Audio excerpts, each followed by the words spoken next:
This is John Paul Wright. I'm coming to you from Tokyo, Japan. As you guys know, I don't stream much as far as a trial. I usually just watch it. But I think today Amber is actually going to get cross examined. I hope she does. If she doesn't, the stream might be a little shorter because I'm having trouble just watching her spew her stuff out there and give her side of the story. I'm really ready to have her questioned about some of the stuff that she said and the lies that she's been caught in. So I'll just chill, see what happens, see who shows up, and if it's active, we'll chill out for a little while. It's gonna be like midnight here by the time the thing is like underway. Then it's gonna be like 4 a.m. by the time it ends, so I'll just chill as long as I can and see what happens. And yep, there's like pretty much 10,000 people streaming it. So yeah, what's up, Tabith? What's up, Jose? Nice May 5th. Hope your day's doing well. Yeah, no, I'm just chilling. Gonna see what happens. And we got a week break after this from the trial. And in that time, I'll get some sleep and just make a ton of videos. So, yeah, I mean, I think YouTubers have been streaming and doing the live stream thing and not as focused on talking about what's going on as much as they could be because it's all about the live streams right now. And there's really been no aftermath of the testimonies, and nothing's had time to settle right now. So, in this next week, I guess some things will settle and there will be more video content of speculation and stuff like that. I don't know. I'm just exhausted because the trial's at such a bad time for me. I mean, yeah, it starts at about 11 p.m., ends at about 4 a.m., so how much can I possibly, Yep, you could come on. Oh, geez, I'm having like I don't know, man, it's like the Japanese version of a Red Bull. It tastes like honey. I guess it's not that bad. And I guess I'll tweet this out. Yeah, tweet it out, see what happens. I mean, who knows? Who knows? And like when she comes on, I don't talk, man. What am I gonna say? I don't want to talk over her. Like if you're seeing it for the first time, you don't want to hear some random dude talk over it. And when I say random dude, I mean like any YouTuber. Like even a pretty big YouTuber with like 50,000, 100,000 subs is still pretty much just like a random person. So you don't want to hear them. You don't want to hear them talk over it. It's too important, you know. So just for a bit, yeah, just whatever you want, man. Like I said, I don't talk over the testimony, so you'd just pretty much be hanging out watching it. Yeah, yeah, I'll talk during the break. I'll say something. I have to say something.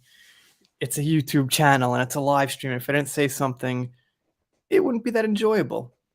And I gotta say, this is like the worst shirt I have, but I've been wearing this shirt in videos for like 3 years now, so I guess I'm like kind of attached to it a little bit. And I guess it's kind of cool that I could wear this shirt, and I've been wearing it since like my first couple of videos when I didn't know anything whatsoever about. Well, I've always known a few things about YouTube because I started knowing some things going in and following it for a while, but not like now.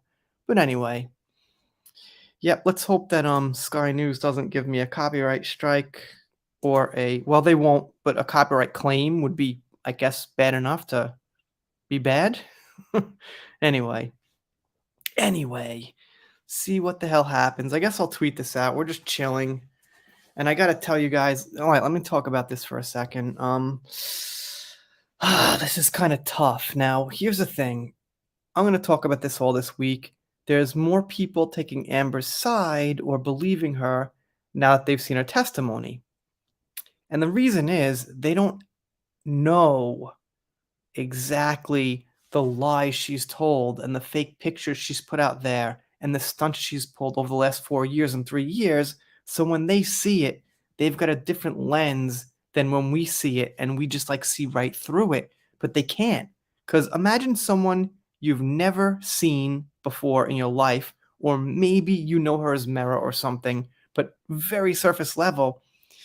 you tend to just be like, "Okay, that sounds reasonable." You don't, like, automatically hone in and use your spidey senses and see what's wrong because you don't know. I mean, there's no way to know. We have all this knowledge, so our perception is more clear, and that's the problem. I don't know, man. I mean, I think look, I think, like, there was emotion in what she was saying, but that doesn't mean the emotion was what people think it is. What I mean is this, like, let's say, somebody commits a horrible crime, let's say, they just commit a horrendous crime and they're on the stand, they start crying how, much they regret it, but they're crying for themselves because they don't want to go to jail. They might not regret it. So if someone's crying on the stand, you never actually know why they're crying on the stand. That's the problem. They could be thinking, shit, I don't want to go to jail. Oh my God, all these people looking at me, and they're crying. And, you know, you would never know that. Then they say they're crying because I'm regretful. I'm crying because I committed this crime. I don't care what happens to me. Just, you know, it's tough. It's tough. What's up, Tao King? Nice to see you. I still probably run your video with where Dark News got Johnny the Book at some point. I'm just fucking exhausted. I've got no sleep. I've got no way to live my life because this case is happening at night. So it kind of sucks. Kind of sucks. But nothing I can do about it. You see the body language expert from Court TV? No, I didn't. That's interesting because people said that they might be biased, and I'm sure there is some bias, but I think some people are scared to go against the woman and her narrative, and they might feel like they're punching down, and they might know things, but I think they just might be a little scared to kind of take Johnny's side, which is like somewhat understandable, but in the end, you got to do the right thing. So, plus it's a special case. She contradicts herself far too much in her testimony. I counted over 7 major key contradictions in her speech in what she said in relation to the known evidence just yesterday alone. Well, Barbara, you've got a sharper mind than me because I actually fell asleep last night through it because I stayed up till 4 a.m. and that was my limit. I couldn't really push it to that, or I would have gotten no sleep at all, and I can't function like watch kids and go to work and do whatever random bullshit comes up in my day with like no sleep. So you know, I guess you're tired, man, but you could just sleep during the day. I mean, I have people waking me up at 6 o'clock. I gotta do shit. You could just sleep. You're alone. You could just sleep.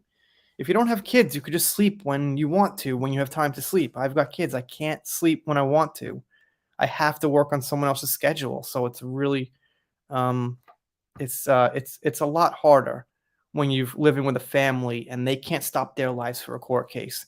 They just can't. It's not possible. So you know, yes, some people have relationships where the husband or the wife understands and they work with you and they know, but not everyone does. Some people are just like, well, honey, we got to do this family shit. And I understand it's important to you, but we got to do the family shit. It's more important. And I think that's how most people are. Yeah. Well, I have to pay attention to every minute too, but I've got kids and they've got to go to school and I've got to work on the schedule. So, I mean, I guess, like, trust me. Well, I don't know. We'll talk in like 10 years when you've got kids and you'll understand. No one ever understands till you have them. I know. I totally get it. It's fine. I've been through this with some of my good friends that they just don't understand. It's you can't. It's no way to understand. You just can't really relate to it. I guess like you don't. You can't. No, you actually can't get it. That's the problem. It's like someone who's, like, never gotten laid and be like, "It feels like this." Well, I mean, I could, like, imagine, "Ooh, it feels really good. I get it. It feels really good," but you're not actually gonna actually understand until it happens. I mean, it's such a stressful thing even to talk about. But, you know, so then you could sleep for 5 hours uninterrupted. I guess we'll talk about it sometime. We're probably boring people, but that's alright. The thing didn't start yet, and no one cares anyway. But, yeah, you can't do it. Okay, if you have to take care of, like, an elderly parent, I guess that's the closest thing I could um, compare it to that you could maybe relate. It's kinda like that, taking care of an elderly person.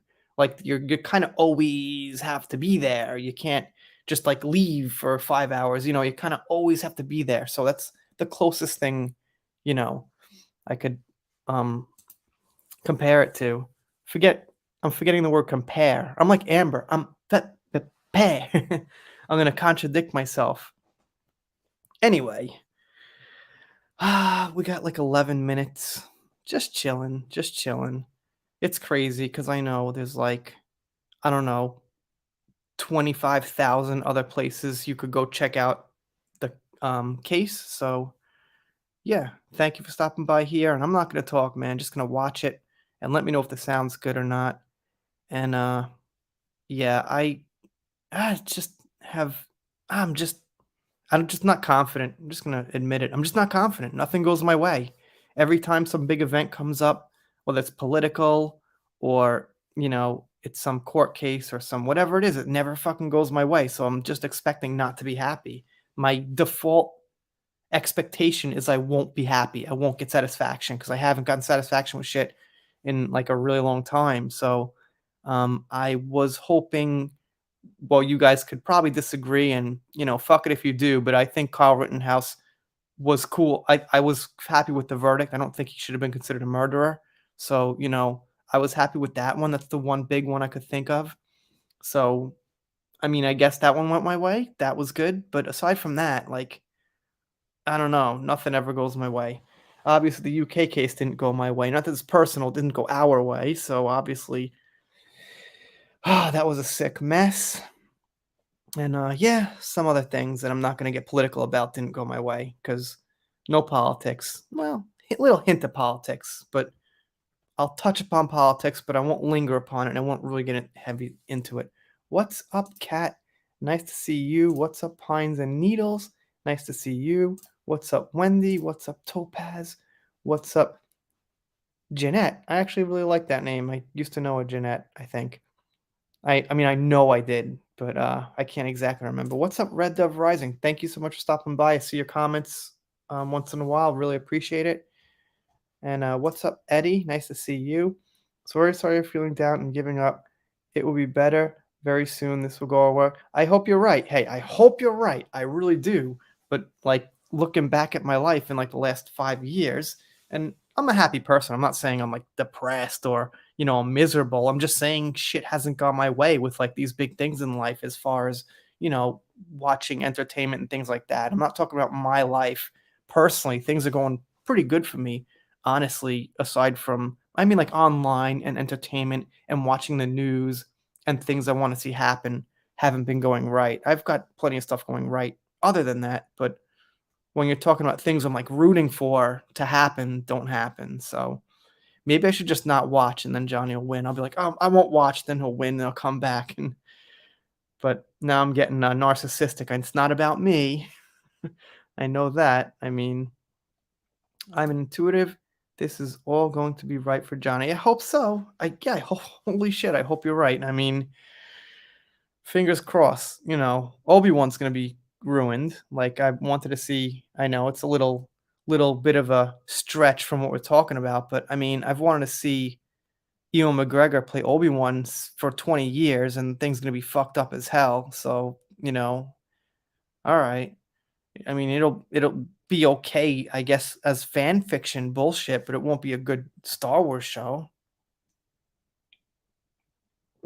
Ewan McGregor's, I guess he's a little woke these days, but in his prime, he was great. He's a great actor. I mean, just killed it. I'd love to see him and Johnny in a movie. They probably never were. Nah, I don't know of one. If you guys do, let me know, but I don't think so.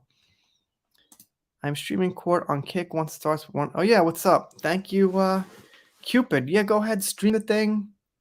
To be brutally honest, if we've got like kind of, just a couple of people, I'll probably just watch the first half and then, make some clips or something if we're active and it picks up. And yeah. What's up, Lisa? Thank you for that unexpected $10. If you want to come on, you can if you're free. I'm just chilling. So you could come on today if you want. It's kind of a good night or maybe day for you. But yeah, thank you so much. Channel is Doing good. I mean, I thought it would do better, but obviously there's been a boost since the case. I see some people just completely taken off. I'm kind of, you know, kind of medium level growth, but still like almost 2,000 subs and pretty good and all the other stuff. So that's, it's good. It's good. And to get off this for 1 second, like it'll be really interesting to see what happens where the channels go when the case is like plateaued out. Let's just say like a year from now. Like Amber and Johnny will always be in the news, but I don't think you'll be able to get like 2 videos a day out of them. And would you want to for like a year after everything is you know, going. Like I'll be reporting on Johnny and Amber probably forever, like until forever, like in some way, shape, or form. But if you get my drift, it's not going to be a main thing. I don't think forever. But time will tell. She might leech on to some other man, like some other actor everyone loves, and then here we go again. But she's 36 and she's not that attractive anymore, so it won't be that easy this time. I mean, when she was in her prime, she did look pretty damn good, and I will admit, but, nah. Now she's got the, Wizard of Oz witch kinda thing going on and all that, and it doesn't all look like she's all together there, and I hate talking about her looks, but once in a while I have to. I think it's, got kind of relevant because I think she used her looks. Well, I don't think, but she uses her looks to get things from people, which isn't completely uncommon, but she does it. So, yeah, Lisa, thank you for that. If you want to come on here, you can. Just let me know in the chat and I'll send you a link. And I'm mostly just gonna be watching and then on the break say a few words about it. And yeah, man, I just been so tired and exhausted. I don't have time to even catch up with everything. I'm checking out some articles that are going around the case, social media stuff, because everyone's doing the case. Everyone's focused on this. And I should be more, but I want to see what the communities are saying and people are saying and things like that. So Paul McCartney actually, um, Paul McCartney actually has a song with Johnny Depp, and he played it May 2nd, which was like 3 days ago on stage. So that was nice. That was nice. That was nice.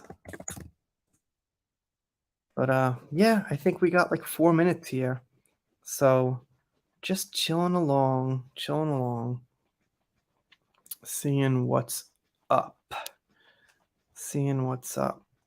What's up, Eldrick Lord? Thank you for stopping by, man. Or I'm not sure if you're actually a man or a woman. I have no idea, but thank you so much. Thank you for the shout out. I appreciate that.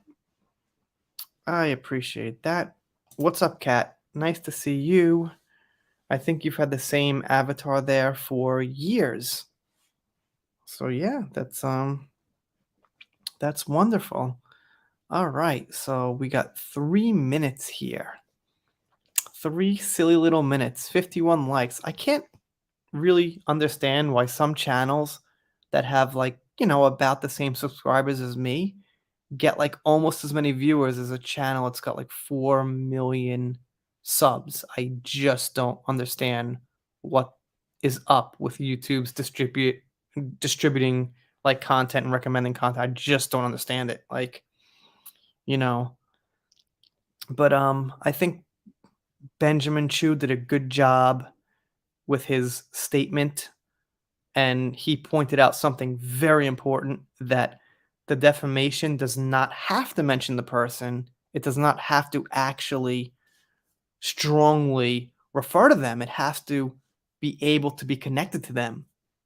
And that's an important thing because Rottenborn, I think that's his name, Rottenborn. It's kind of crazy. He's got like such a stinky name. Um, was kind of arguing that, well, this is free speech and her name wasn't no, excuse me, his name wasn't mentioned, but I don't ignore Laura. I answer most of your Twitter DMs and things like that, but you got to understand, like I've got a lot of people and I make rounds, and I have like, 5 minutes at a time, so I can't really stay on one person too long. So I just can't do it. Like now I got to take Alexandra. So thank you so much for stopping by. I'm not ignoring Laura B. I'm just kind of moving on and trying to get everybody.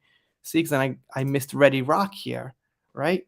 And then Mary Lynn comes in, and then Edo comes in, and I gotta get to everybody, Laura. So it's not an excuse. I gotta try to be even Steven, and just saying, I'm just trying to be a good YouTuber and recognize everyone. Like I like when I stop by a live and someone, points me out, hey, what's up, hacker, or whatnot. And sometimes I go to one like way bigger than myself and it's got like, 1,200 people and I'm usually ignored myself, so it just all depends. But I'm not an ignorer. I swear.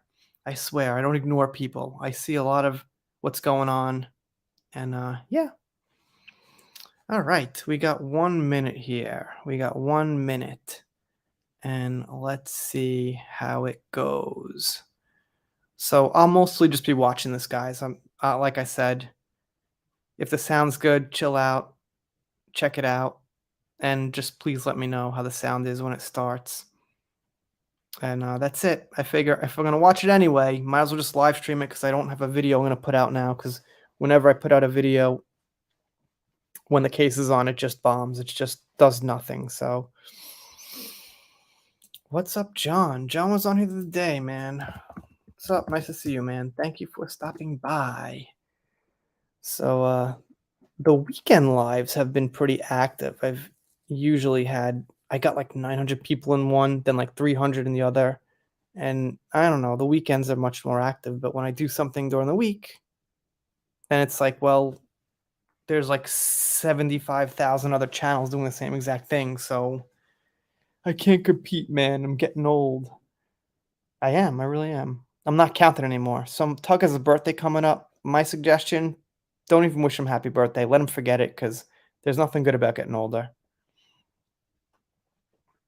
Yep.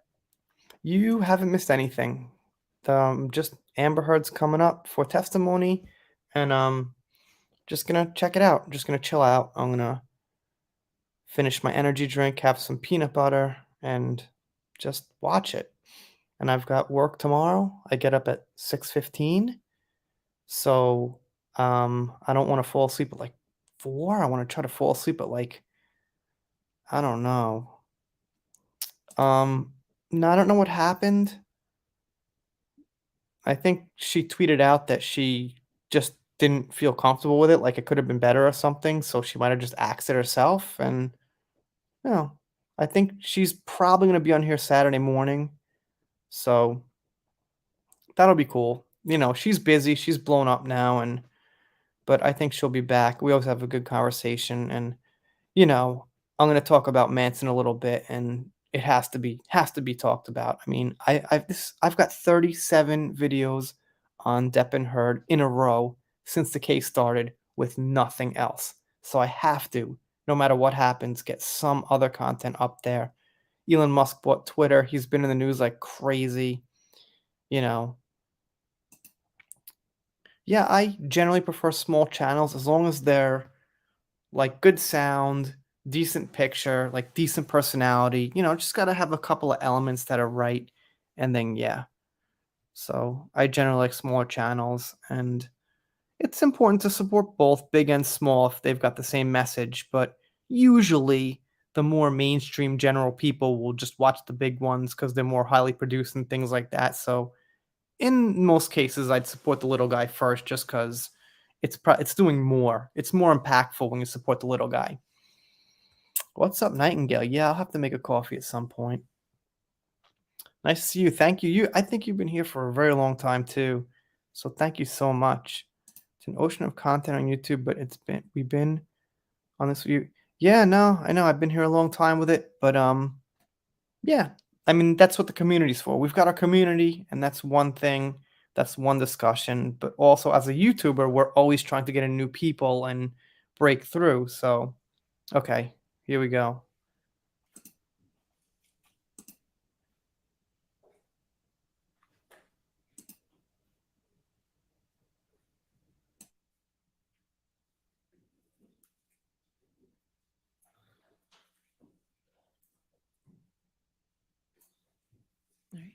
Good morning, ladies and gentlemen. I just want to let you know that today we're going to go till 5:30. So I just want to let you know at the beginning of the day that we'll be going till 5:30. Okay? All right. Thank you. All right. Your next question. Yes, ma'am. Thank you, Your Honor. Amber, when we finished yesterday, we were talking about the Bahamas and the yacht and flying off in a helicopter. I'm going to just ask you to take a look at, Michelle, if you can bring up Defendant's Exhibit 1091.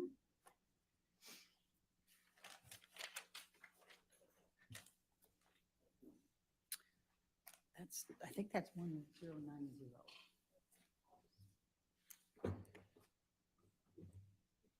Scary that I would know that.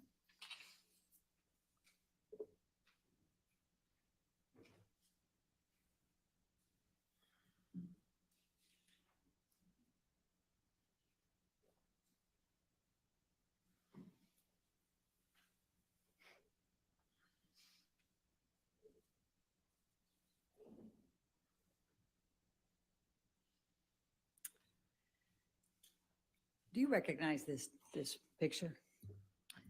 Yes, that looks like the picture I took of Johnny in July, around July 2013. Okay, and why did you take this picture? Because at the time, I was already sensitive. I'd been in a relationship with Johnny for over a year. Coming up on 2 years, and I had already noticed that there was this pattern of behavior changes with him that would make my life significantly more complicated or peaceful, difficult, or wonderful, depending on what he was using. And I only could tell what he was using because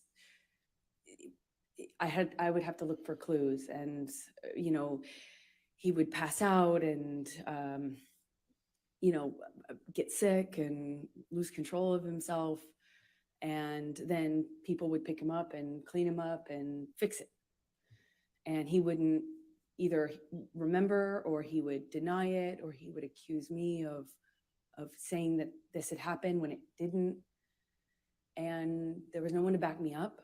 There was just his employees and everyone who had been taking care of him, versus my word. And so I started to take pictures to say, look, this is happening. This is, I understood enough about addiction to know that you have to hit rock bottom. Like, you have to have some consequence for your action or for your behavior if you ever change to get better. And it seemed to me like that was not happening. So I noticed a behavior pattern change, and he started to, instead of fits of rage, he started to pass out a lot and fall asleep, and kind of fall asleep mid-conversation. And it was just a pattern change. So I started to pick up on the clues so I could figure out what I was dealing with. Your Honor, I'd like to move the admission of Exhibit 1091.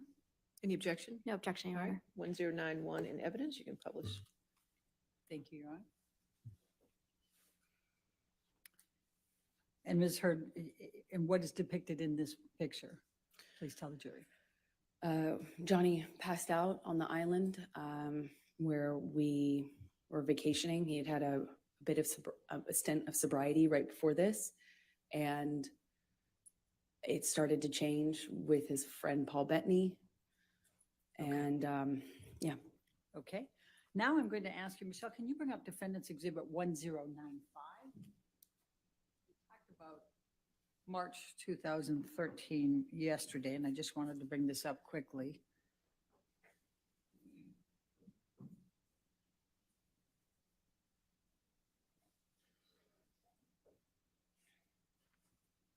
Do you recognize this picture? Yes, that was taken. Before you go further, did you take this picture? Yes, I did. Your Honor, I'd like to move the admission of Defendants 1095. No objection, Your All Honor. right. 1095 in evidence. You can publish. Okay, thank you. Okay, now Amber, will you please tell the jury why you took this and when you took this? This was after a several day bender, a binge of Johnny's. The 22nd of March, which we talked about yesterday, about he tried to burn a painting. It was accusing me of having affairs with a musician, my ex-partner, and he was on these, like, a drug binge where I saw him no eating, little to no sleep, and he would just use cocaine and drink all day long. Okay. And that would go for a period of time, and then a major blowout, and then he'd get sick and pass out, and then feel really awful, and often, including this time, would start a period of sobriety after that. Okay. Now I'm going to take you to mid-July 2013, the Tokyo press tour for Lone Ranger. Can you please tell the jury about that particular trip and the events relating to Mr. Depp? Sure. He was promoting Lone Ranger, and I had just met his kids at the premiere in Los Angeles shortly before this tour started. They found out about me.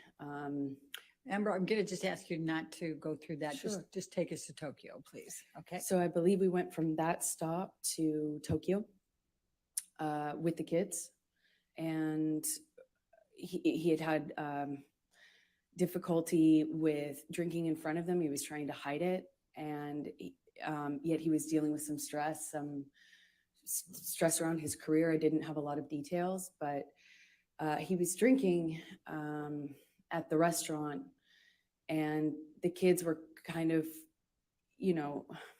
noticing, but not really sure what to make of it. Objection calls for speculation and hearsay.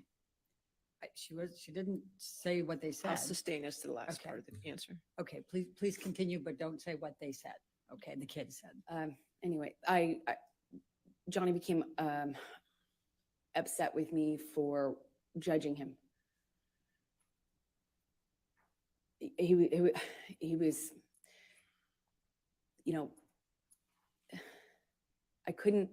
it was like I couldn't win if I didn't do anything. If I didn't say anything to him about the drinking, if I didn't acknowledge it, it got worse. If I did acknowledge it, it was my fault, and I was nagging. And I get it. I wouldn't like to be told what to do either. So, but it made him really angry. And the kids were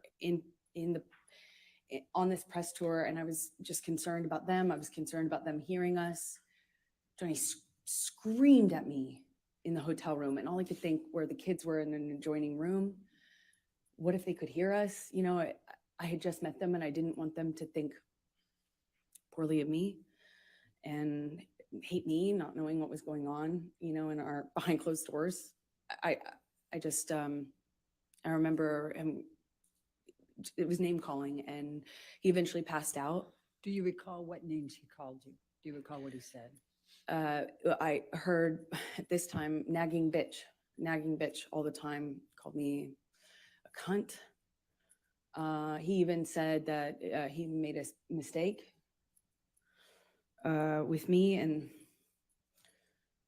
that he didn't want to, that when we touched back down, he'd get rid of me, and I'd go back to, he said some disgusting things to me. I don't know if I need to repeat it.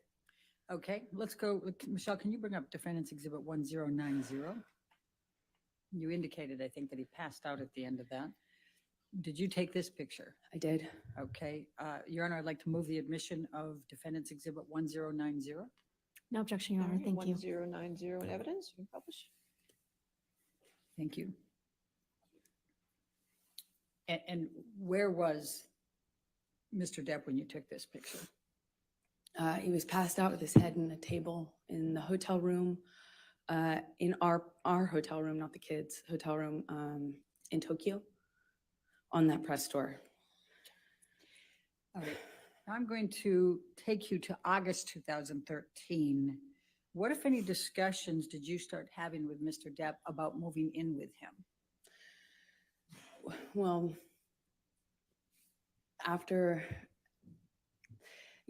this, I was getting close to his kids, and he had a stint of sobriety shortly after that. and it felt really good again. And shortly after that, he started suggesting that I let him rent my apartment for the vultures. That's what he called the press. And he said now that we were like a known couple, now that it was out in the press, that my apartment wasn't like safe effectively for me. And I had a modest apartment in Los Angeles. And so he started saying I needed to have security on me, or we'd rent out the neighboring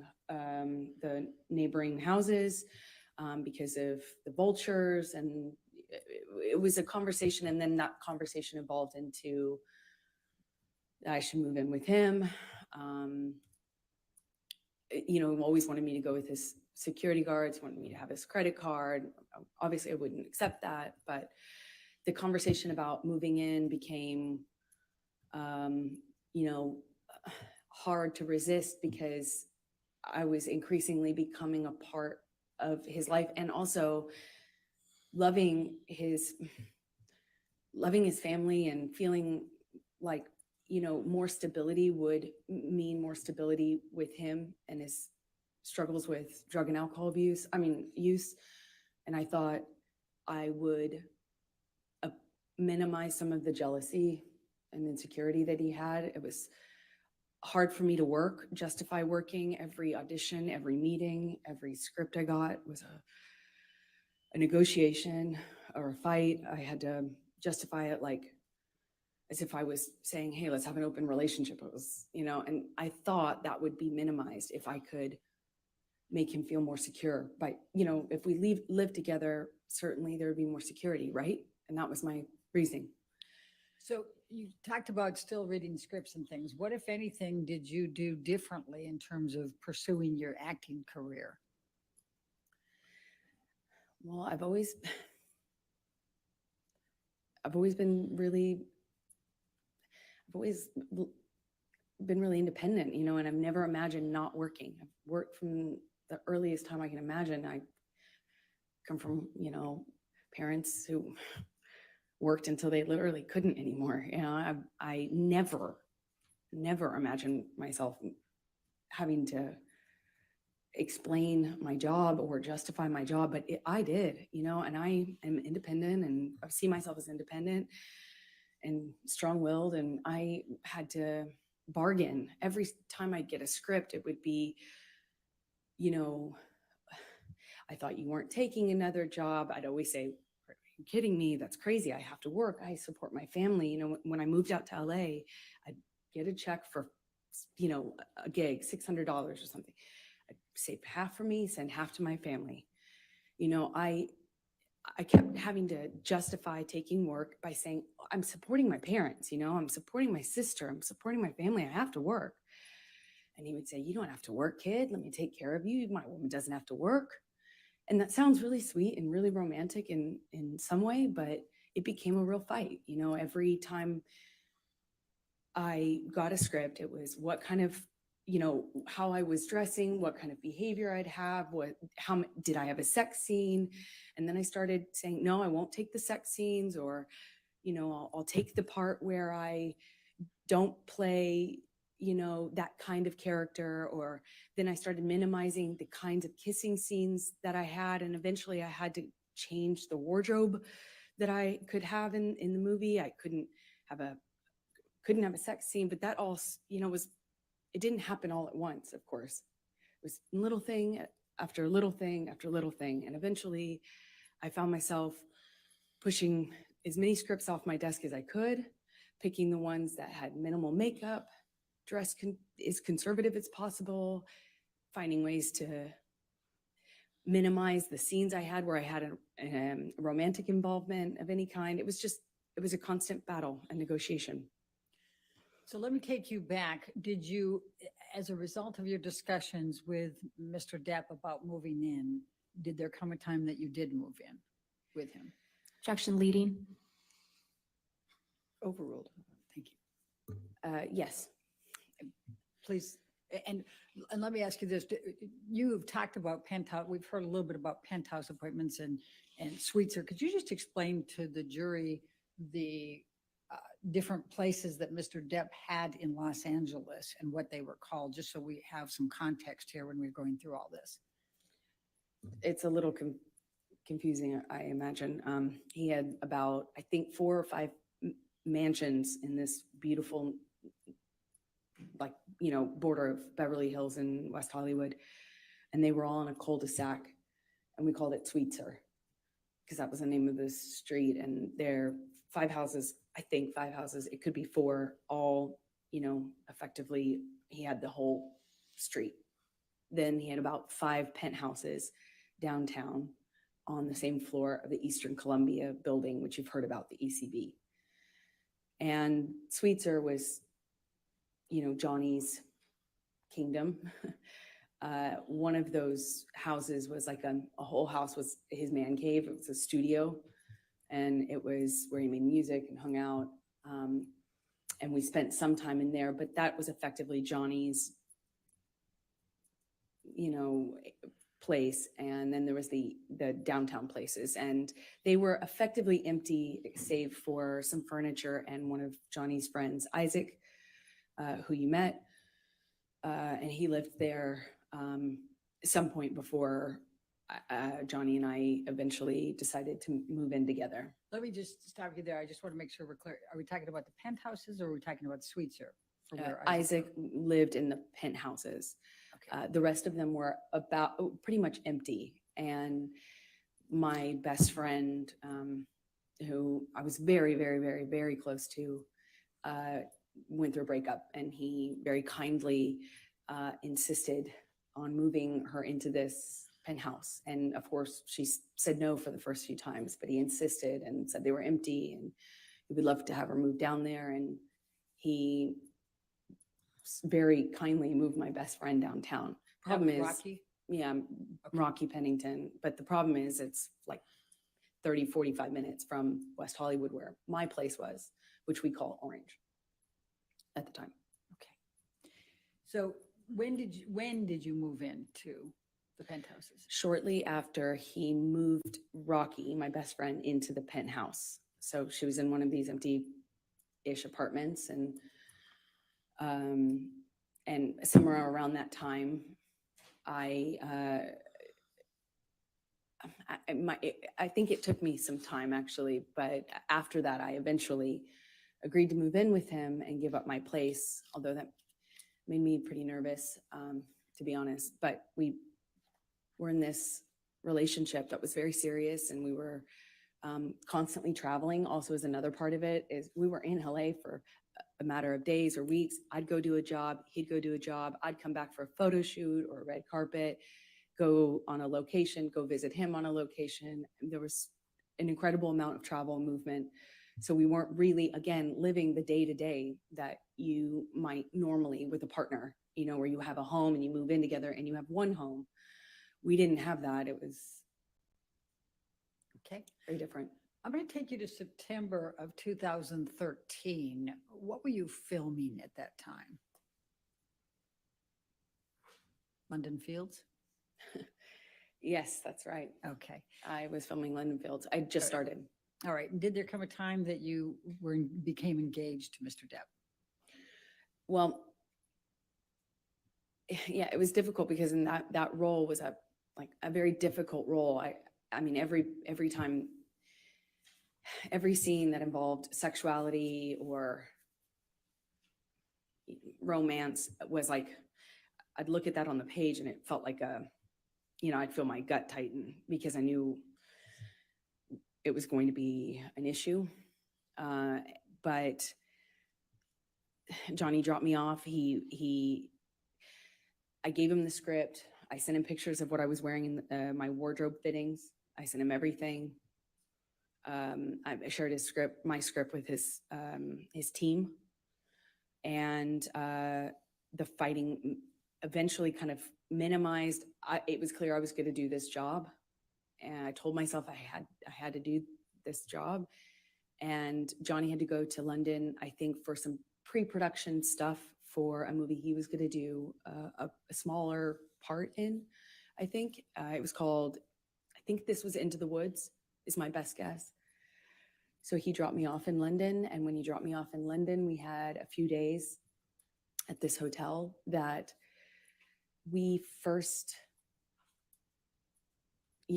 like consummated our relationship in, as when we were on the London press tour, and our relationship developed. That was the same hotel, and we were in this same room, which is Johnny liked to be in the same room. And it was really sweet. He got down on one knee and said, "I want you to be my girl forever, my woman, my girl. I want you to be the rest of my life. Say yes to me." He said he wanted to spend every day. He promised me that every day when I woke up, that I would wake up and he would make me smile at least once. And that would be his goal. And, I looked into his eyes and I saw my future, hope, like blind hope, so in love. It was one of the most, I can't describe that kind of joy. I thought, if we were married, then this is real. This is real. This isn't a thing of, this isn't chaotic, and this will change. I had so much hope in that moment. And I just said to him over and over again, "Are you serious? Are you real? Are you serious? Are you sure?" Because he didn't have a ring. So I thought, is this an impulse thing? My experience, Johnny, could be very impulsive. And he said over and over again, be my woman forever. I want you to be my wife, my wife, my wife. I, of course, cried, and we had a wonderful evening. And he left shortly after, and I was like, the next day I had to go to work, and I couldn't tell anyone, and I wasn't sure. Part of me was worried that he didn't mean it, or that he wasn't sure. I just didn't want it to be an impulse thing. So I didn't want to mention it. I want to bring it up. I didn't want to. And I kind of I walked around for a few days like I had butterflies under my skin. And then he brought my dad out to London with my best friends. And my dad told me, Johnny has asked me permission for your hand in marriage. And I felt like the luckiest woman in the world.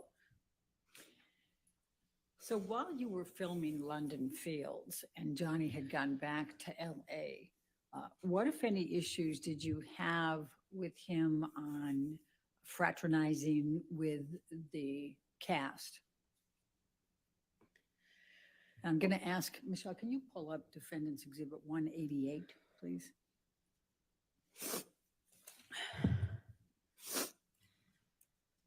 Your Honor, I'm going to object on hearsay.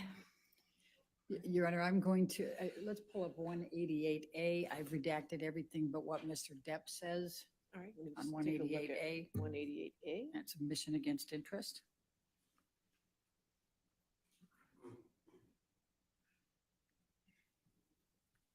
Do you have that? You don't have it?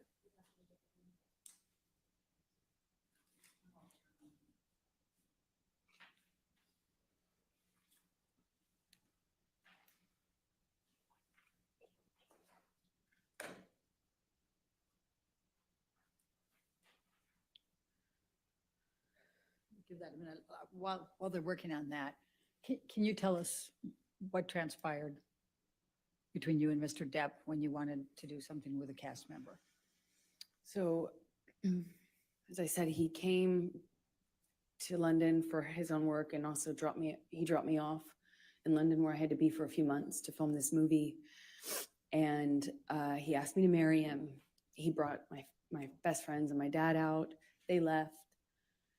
And shortly after they left, my co-star, one of my co-stars, invited me to go to a concert with him and some of the cast to kind of break the ice, and I'd be working with them for the next few months.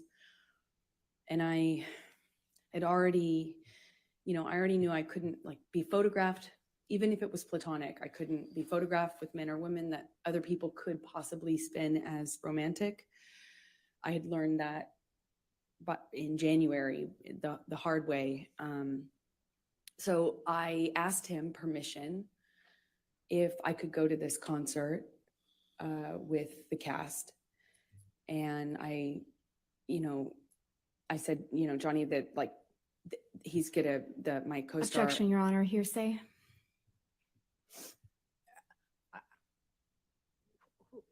Don't tell us what the co-star said. Just tell us what your communication was with Mr. Depp. Objection, hearsay. Her communications are hearsay. I'll sustain the objection. I'm not sure I understand. If you want to approach this. Yes.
Off, that the relationship would be off, and that I was foolish, naive for thinking that people could invite me to a concert in a platonic way. I tried to say that it was fine. Objection, that it was- hearsay.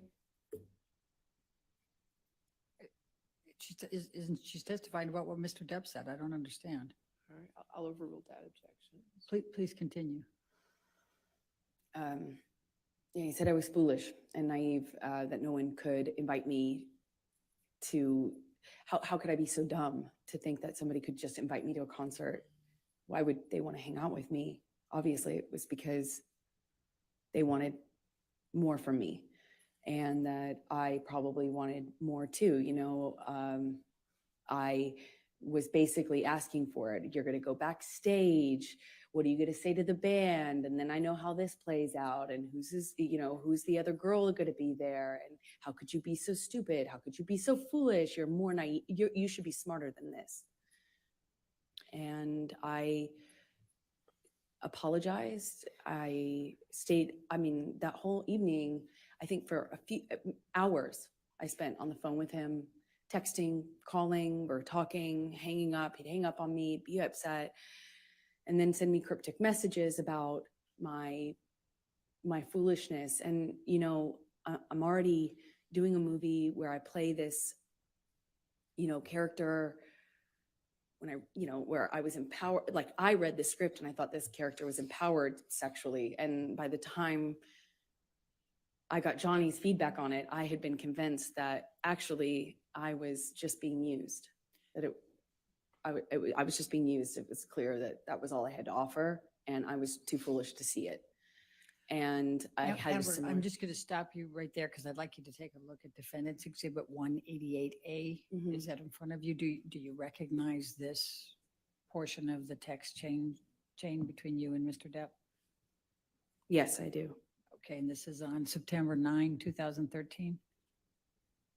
Yes, it is. Okay, and are these statements Mr. Depp made to you during that evening that you just described to the jury? Yes. Your Honor, I'm going to move the admission of Defendants 188A. Any objection? No objection. All right, 188A in evidence as redacted. Do I have that redaction or is that something you need to give me? Is I that- think we're going to need to give it to you Okay. hard copy. All right, Right. thank you. Thank you, Your Appreciate it. Honor. You can- And if I can draw your attention to it, he first says, I don't want to make anything an issue, baby, but I literally have been on the ground just 14 fucking hours from leaving your side. Do you see that? Yes. And then he says, you know what I want, who I am, and where I want to go with us. You know very well what type of fucking man I am, and yet you lay a gauntlet before me that you know is the very species of danger that will always attract me into a very tempting test. What's behind that door? Almost impossible to, I think he meant not take you on. You want me to roll the dice? This sounds more like an aggravated ultimatum than soft words that could help us make both feel better. Don't test me, please. Did he tell you that? Yes, he And did. what did you understand that to mean? It was clear. It was a threat that if I wanted to be, Objection, speculation. I think she can say what she understood it to mean. I'll sustain the objection. Okay. All right. Let's move on then to the filming of Mordecai with Mr. Bettany in October, November 2013. Where did that take place? in London. Okay. And what, if any, involvement did you have? Were you there for any part of that filming? For part of it, I happened to be in London already for the film I was just telling you about. And Johnny came to London shortly after to film his own movies. He did the smaller, I think it was a smaller role in Into the Woods, and then he was filming Mordecai after that. So after I finished my movie, I moved in with him into his house in London, a rented house in London. Okay. And describe your experiences during that time period with Mr. Depp. It was really touch and go. He was filming with Paul Bettany, and there were days when he wouldn't come home, or they couldn't get him up out of on set. He'd be asleep in his trailer, sleeping whatever he'd done the night before off.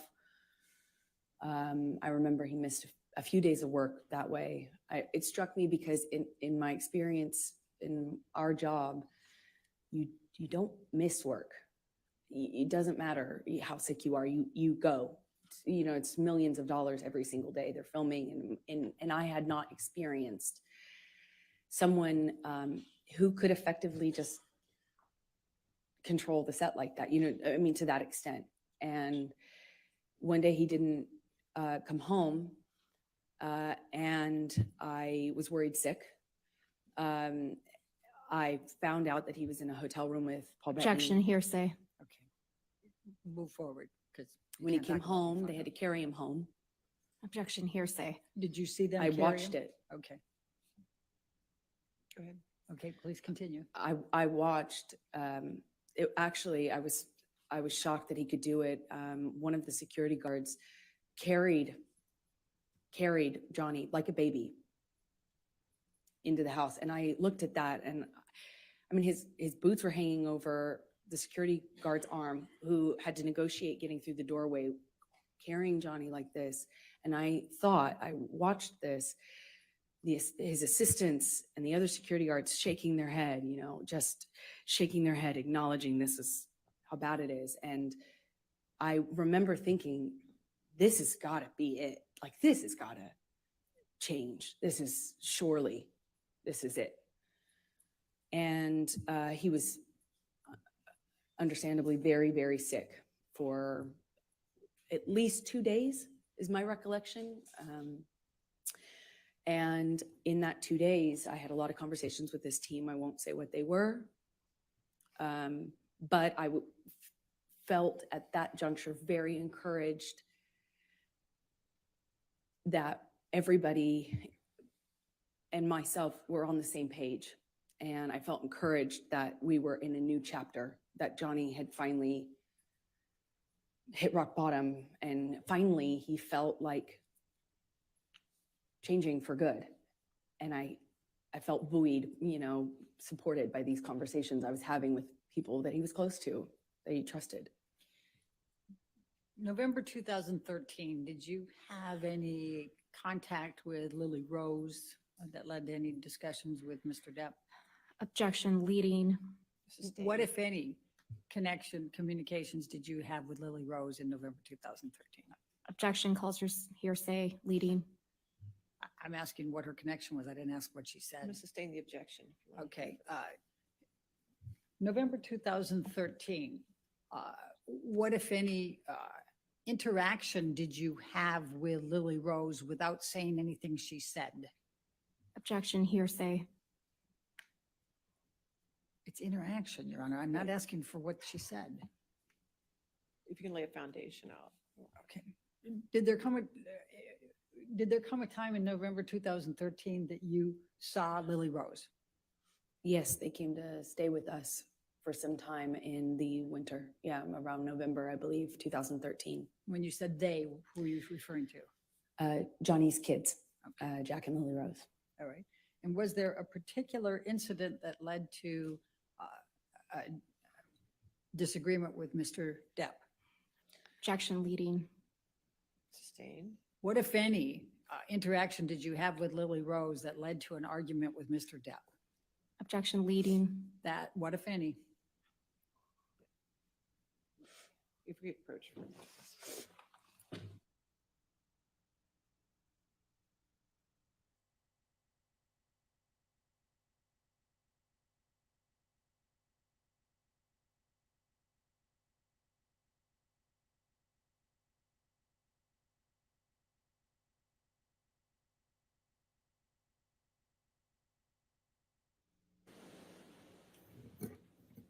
Did you have an argument with Mr. Depp relating to Lily Rose in November 2013? Yes. Can you please describe that? Well, I was, these kids were, I found them to be these beautiful, wildly intelligent little weirdos in the best way. They were, I was falling in love with them. And, they were in my life at that time, a short amount of time, but I loved it. And I started to feel very protective. And, Johnny's sobriety meant that he was there and then he wasn't. And the nature of our lives with the travel and work meant he was there and then he wasn't. And Lily Rose at some point had a crush on a Objection hearsay and lack of foundation. I'll overrule. Thank you. Please continue. this argument happened because Johnny was, I didn't agree that this gentleman, it was a famous musician over the age of 18, spent the night at the house, and I felt protective over Lily Rose and concerned. And naturally, they were not my children. It's not my place. And I understand that. I know it's a sensitive subject, so I understand why Johnny got so upset with me. But that and the introduction of the weed with his daughter, she was so young, I just felt protective. Again, it's not my place. I understand that. And I made him really angry by weighing in on that. Did there come a time that there was a family engagement gathering? Well, we celebrated Thanksgiving out in London. The kids were there. There was a stint of sobriety following how sick he got on set with Paul Bettany after one of his drug binges, and he kind of just came alive again. You know, he even like played a prank on me about having like relapsed when he hadn't relapsed. You know, I started to kind of feel that with the kids being around. I did think that maybe this was it. We were on a good path, meaning to sobriety, that this was it. And our life was peaceful for a minute. You know, it went back to being wonderful. There were these moments that just felt so wonderful. Objection, Your Honor, non-responsive. All right. I'll just sustain the objection. Okay, take us to the engagement. There was an engagement party, correct? Then yes, come Christmas of 2013, Johnny had rented this beautiful mansion in Malibu on the beach. It was gorgeous.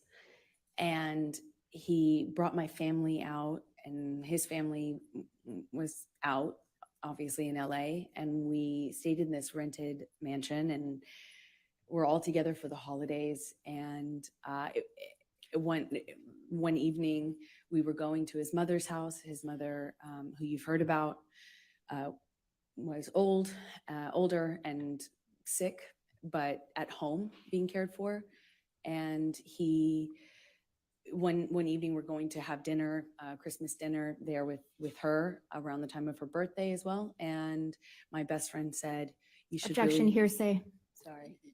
Wasn't offered to prove the truth of the matter, but go ahead. Go past that. What did you do? We went to Betty Sue's house, his mother's house, and Johnny proposed in front of our families in this big, surprise. He surprised me, got down on one knee, and I cried and hugged my mother and hugged his mother, and he gave me this enormous diamond ring, and it was a nice time. I'm going to take you into January, February 2014. You employed a woman named Kate James. Is that correct? Objection, leading. What, if any, relationship did you have with Kate James? She was my assistant at the time. I hired her sometime in 2012 and had as minimal contact with her as I possibly could. So. And why is that? She was difficult,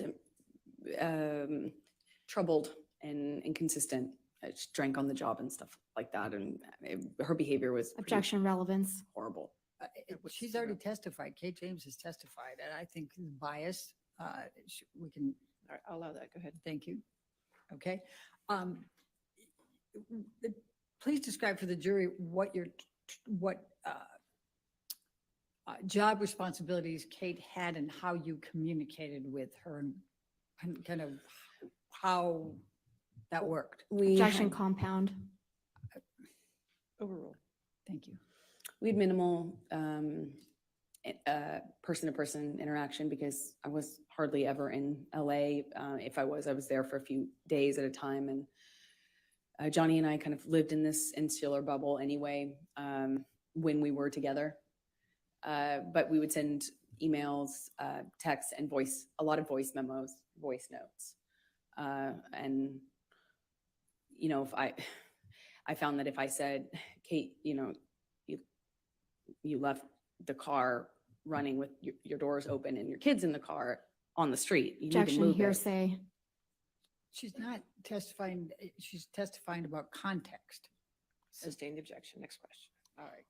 I'm going to ask you to take a look at Defendant's Exhibit 209.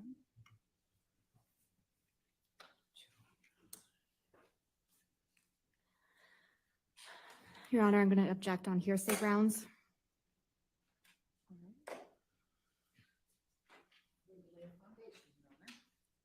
It's still hearsay. May we Ms. Hurd, approach? did you, may I lay the foundation first? Ms. Hurd, did you communicate with Kate James by email in the ordinary course of your business? Yes, I did. Okay. And I'm going to ask you to take a look at Defendant's 209. Is this a communication that was between you and Kate James that was in the ordinary course of business with her as an employee? Yes, it is. So, Your Honor, I'm going to move the admission of Defendant's Exhibit 209. Business records exception. Still hearsay, Your Honor. Business record exception gets the business record, but it's hearsay. If there's hearsay involved inside the business record, there's still objection to hearsay. Your Honor, the business records exception, I mean, I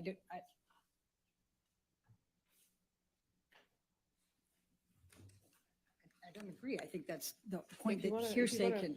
approach.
What, if any, communications did you have with Kate James about your issues with Mr. Depp?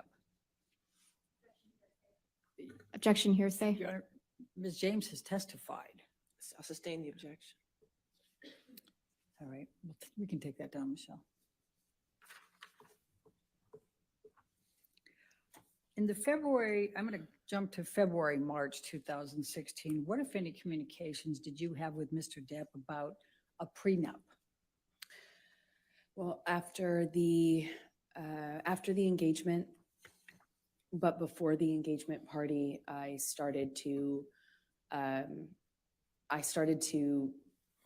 feel like it would make, I know that he earned significantly more than me. He's a successful actor. I wanted to eliminate any doubt in his mind and in other people's minds. So I brought it up to him and brought it up to my therapist. Objection hearsay. She's just saying that she brought it up to her therapist. She's not saying what she said. But please focus on Mr. Depp, okay? Of course. Johnny said he would tear it up. He said, if you ever brought one up to me, or if I ever saw one, got my hands on it, I'd tear it up. Only way out of this is death. Only way out of this is death. And I thought it would, like, I didn't care either way, but I did feel that it would eliminate suspicion, or doubt and it would make things easier. And I told him over and over again, you know, are you sure? Are you sure? Maybe we should do this. And one time he said to me, he's like, kid, are you already thinking of how you're getting out of this? Are you already planning to get out of this, kid? You already planning on leaving? It was around the same time as the moving in together conversation. He accused me of having one foot out. And they kind of were happening around the same time. You know, I still had my apartment and we're engaged now. He was asking me to redecorate Sweetser, his main house, and kind of move into the ECB building downtown where my best friend was living at this time. While the decorations and the remodeling had been done on Sweetser. And so these conversations were kind of happening about how to build our future together and how we were going to move forward together. And I would have forgotten about the extent that we had those conversations early on in the engagement if it hadn't have been for my therapist's notes. I'm sorry, if it hadn't been for your what? If it hadn't been for my therapist's notes, which were Okay. taken at the time when I was talking to her about this and my conversations with Objection, Johnny. hearsay. Okay. I'll We'll mo- sustain the We'll move objection. on. Okay. Let's take it to March 2014. Did there come a time there was an engagement party? Yes, so it was March 2014. Please describe for the jury. We had an engagement party and we decided that when we did get married, we'd have a small wedding, you know, something intimate. But, you know, our lives were kind of big. His life was extremely big. And we needed to we wanted to have a bigger engagement party than a wedding, you know, and kind of get our guests in, our family, our friends, and have a big event of it, as opposed to making the wedding something that was big. And, you know, so we kind of put it on the engagement party and had a bunch of people, a lot of friends, business acquaintances, a lot of family. I had all of my family friends and my childhood friends come out for it. And I even invited my therapist. It was, you know, a big event. Okay. And describe what took place at the engagement party. Well, we walk in together and we took some pictures and said a few hellos, and then Johnny disappeared upstairs in, I guess it's like a coat room or something. It was in a big abandoned building that was rented out for events. And he disappeared upstairs almost the entire party, I would say. It was kind of came down at the end when we were leaving, and came down once because he was at the time sharing drugs with my dad. Objection. Speculation. Lack of foundation. How do you Legislation. know that he was sharing drugs with your dad? I was there. I watched it. Please continue.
the jury what a Met Gala is and what's involved in that? Objection compound. Oh, overruled. Met Gala is a big event, annual event, celebrity event in New York. It's a fashion event, but it's just a major red carpet event. And you have to be invited, and it's kind of a thing, you know. And we were invited that year, and I had already gone for the previous year or two, and this year we were going to go together. And at some point in the evening, we're sitting across the table, and Johnny starts asking me about this woman. He thought I was looking at this woman in a sexual way, and I kind of turned it around on him and said that exact same Objection be- hearsay. All right. It's context, Your Honor. This is I'll context. sustain the objection. Okay, just say what Mr. Depp said then. I guess you can't tell us what you said to him. Okay. He was accusing me of flirting, and that's how the argument started. I don't recall what other accusations I was fielding at that moment, but typically in my experience with him, it wasn't just one. So you'd make a point and then he would go on to a different accusation. But I remember that what started it is this accusation that I had been flirting at this event. We get back to the hotel room, and Johnny shoves me and kind of grabs me by the collarbone area, like not really my neck, but top of my neck, top of my, above my collarbone, below my neck. I think at that point when we were still in the living room, I shoved him back, but I don't really recall too many specifics. I remember he threw a bottle at me. It missed me, but it broke the chandelier. And at some point, I remember maybe this was the shove that I was talking about, but at some point, Johnny and I are in a struggle in the living room, and he kind of like shoves me down on the sofa, and I get up and I'm trying to get him off of me, and it's just stronger than me. I don't know how else to describe it. And at some point, he just whacks me in the face. And I had not, at the time, been I think that was the first time I was like, is this a broken nose? At the time, I was unsure what that feeling was, but I suspected I had a broken nose. And other than that, I was relatively unscathed. But I remember my nose being swollen, discolored, red. And I took a picture of my face at some point and made a joke about it to my friend about how bad I looked compared to how the red Objection carpet. hearsay. All right. It was not for to prove the truth of the matter. Yes, sir. I'll sustain the objection. Okay.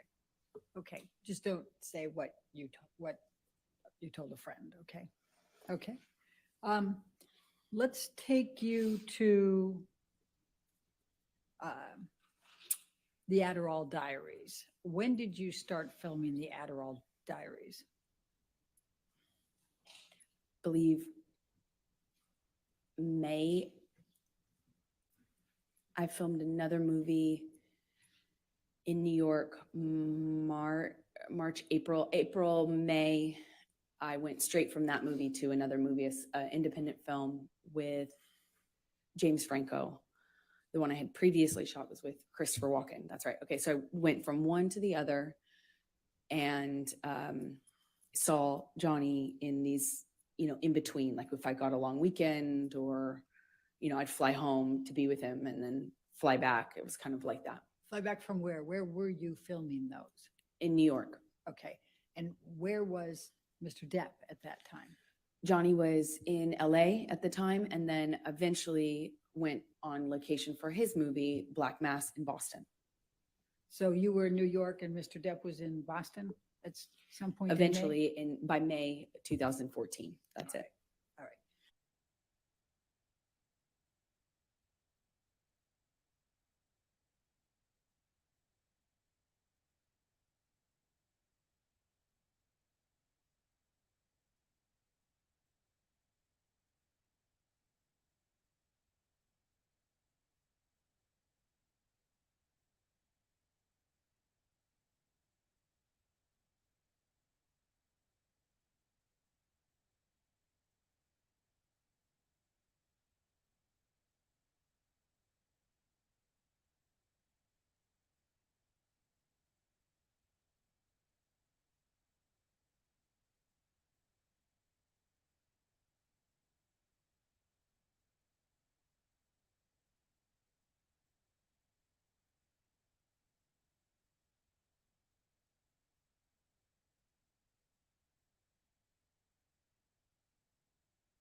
So tell the jury what Mr. Depp said.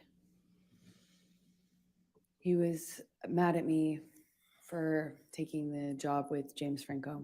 He hated James Franco, and was already accusing me of kind of secretly having a thing with him in my past since we had done Pineapple Express together.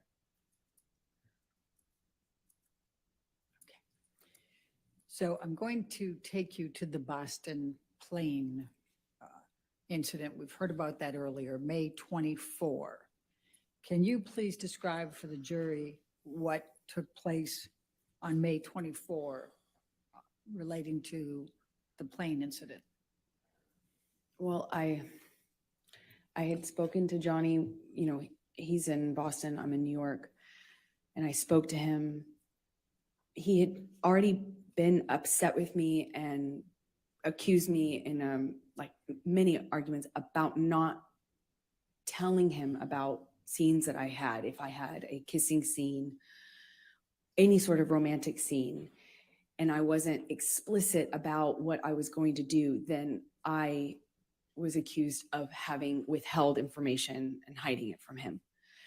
So I didn't want the fight, of course. I didn't want the argument, but I had to kind of eggshell tiptoe around how to tell him when I had any sort of scene like that. And I did tell him in this occasion. Objection, hearsay.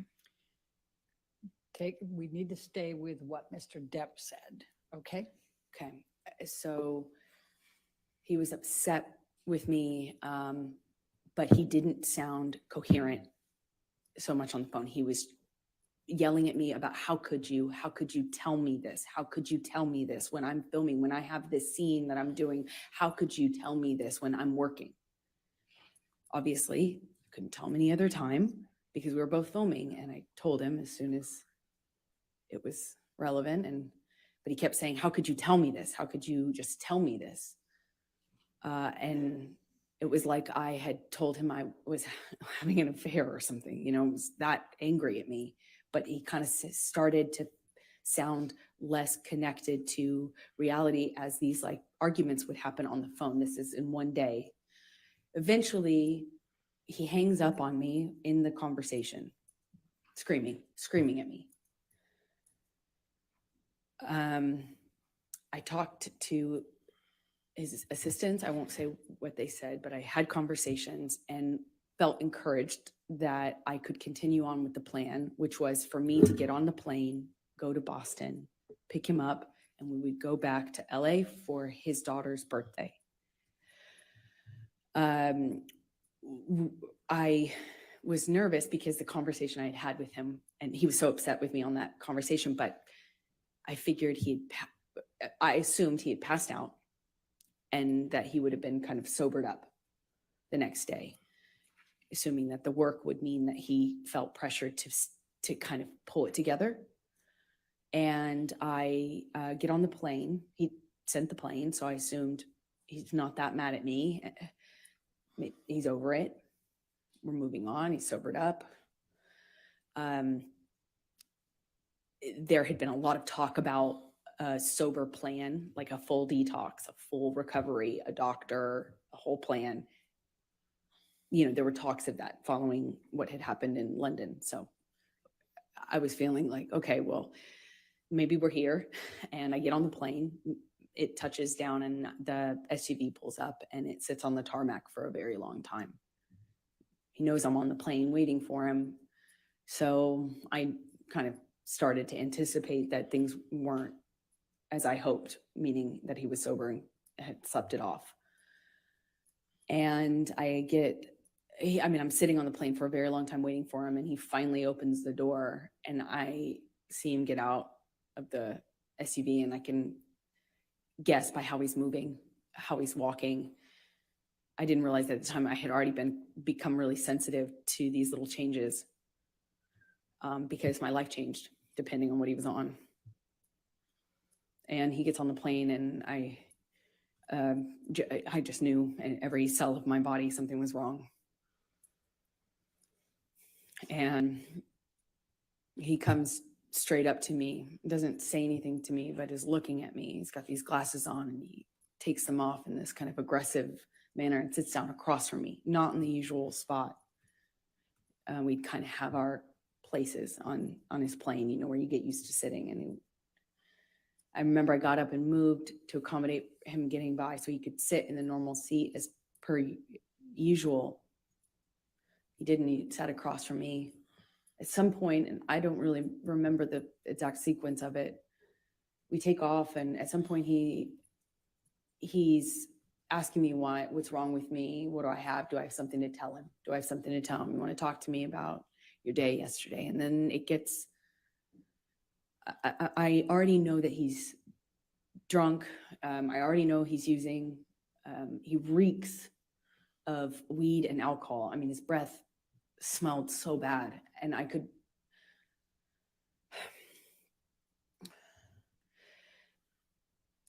could anticipate that there was a no-win situation here. There was no me talking myself out of this or talking him down or any, you know, a lot of my arguments and my involvement in them are me trying to diffuse by explaining or Objection, non-responsive. She's telling the story, Your Honor. I'll sustain the objection as part. Good. So he is asking me questions and I know to not engage. I was polite. I made sure to answer minimal amount of, you know, the minimal amount that I could. I moved slowly. I was trying to be polite, but not engage because there was no win. And he kept going, kept asking me. Eventually he went from, do you have something to tell me, to, you want to tell me how much you liked it? Tell me, did he slip a tongue? It got worse and worse, just more. It went from asking me about how my kissing scene went or how the sex scene went to asking me what James Franco had done in the scene, to being really explicit about my body. You know, he was talking about he was saying really disgusting things about my body, about how I liked it, how I responded. And then he started just straight up taunting me. I know you liked it. He called me a go-getter. He called me a slut in front. And also this is happening with security and his assistants on the plane. And I remember I felt, I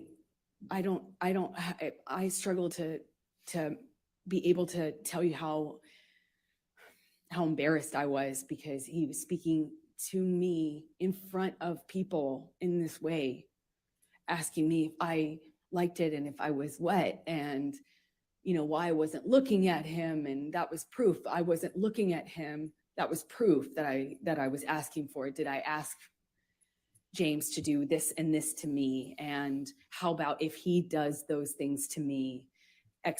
Insert sexually explicit descriptions of what he accused me of wanting or deserving.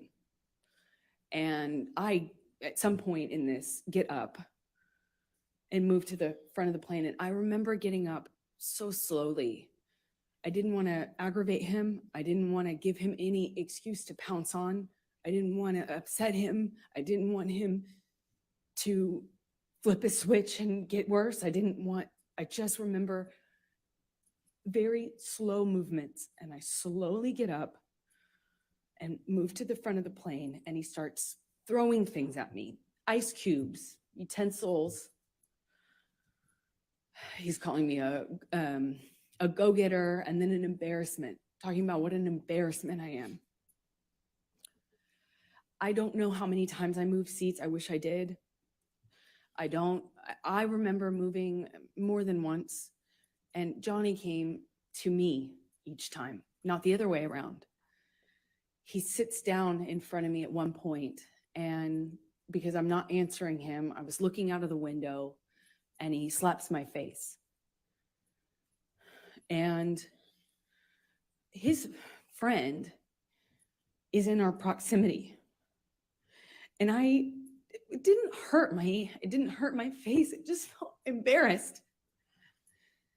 Did he do that to me in front of people? It was the first time that anything like that had happened in front of somebody.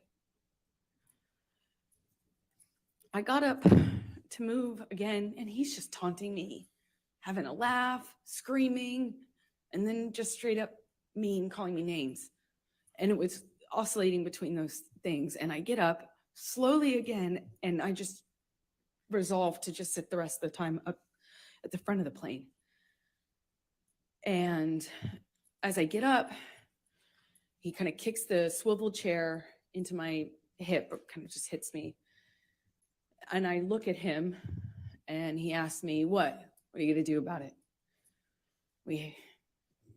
I just stared at him. I just stared at him and wanted him to see me. I wanted to get through to him. Didn't feel there was it felt like there was a blackness in his eyes. I wanted to look at him. I wanted him to see me. It didn't even feel like him. And as I'm walking away, slowly trying not to be, I was being very deliberate about my movements, wasn't saying anything. I wasn't engaging.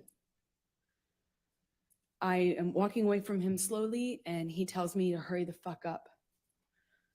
Hurry up. And I just look at him one more time, wanting to penetrate the monster to see the man that I love underneath that, the man I loved. And he tells me to hurry up again. And I pull my gaze away from him. I walk away from him. My back is turned to him, and I feel this boot in my back.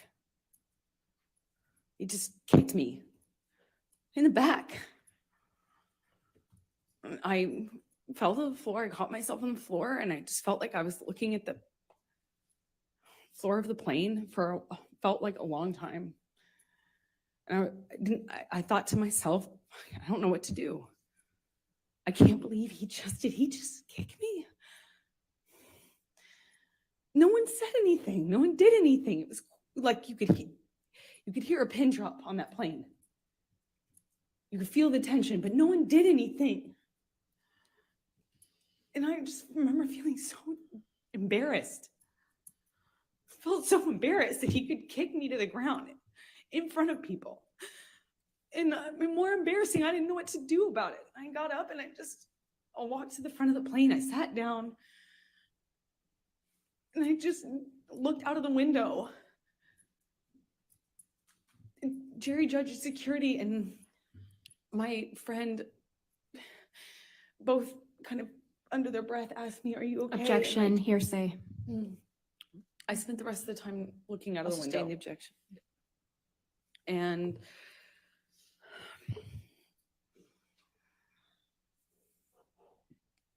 Did there come a time that you tape recorded Mr. Depp on this plane?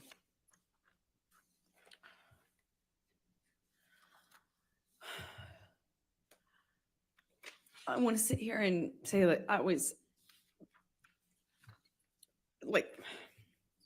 telling myself I needed to leave him. But as he got worse, he demanded the oxygen tank from the flight attendant, excuse me.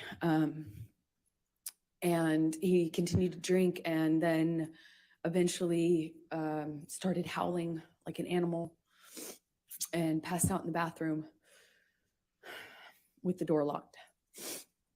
And was howling, and I at some point pushed record on my phone because there was that 5% part of me. Objection, non-responsive. I don't think it's non-responsive. She's explaining what led up to her tape recording him and why. I mean, I can ask her, Okay. will that solve it? All right. Why did you tape record him? Because I knew that Johnny wouldn't remember what he had done. I knew he would not remember And if, Calls for speculation. She can say why she did it and what she thought. But that last part called for speculation. I'll sustain the Don't objection. say, I knew. Why did you tape record? in my experience, when Johnny was that inebriated, he would not remember what he had done. Calls for speculation. How can that call for speculation? I'll sustain the objection. All right, let's go to defendants 221. And I'm going to play 3 different parts for it. Your And Honor, if may we we can- approach, please? Okay.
So we're going to start with 221, and we're going to call it A, and that'll be 0 through 1 minute.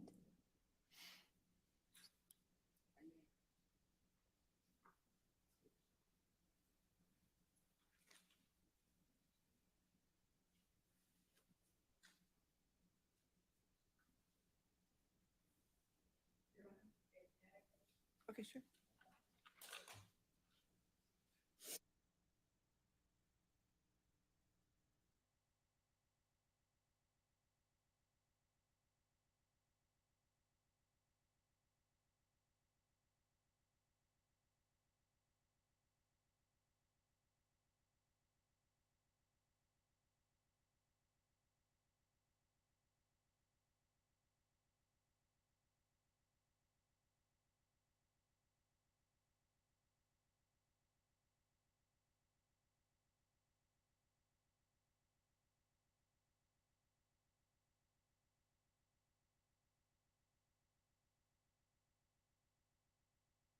With the first one with 0 to 1 minute.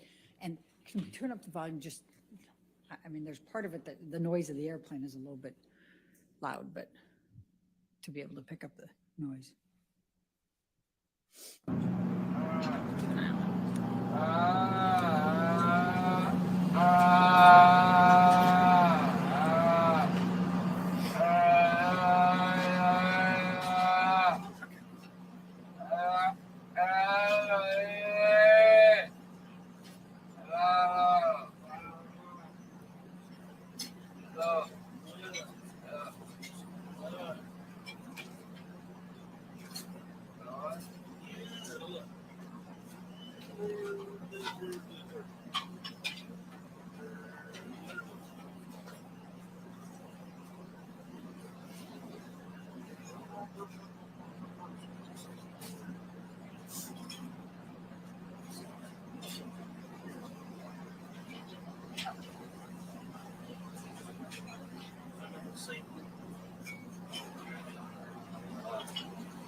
And then the second one is from 2:50 to 3:20, 30 seconds.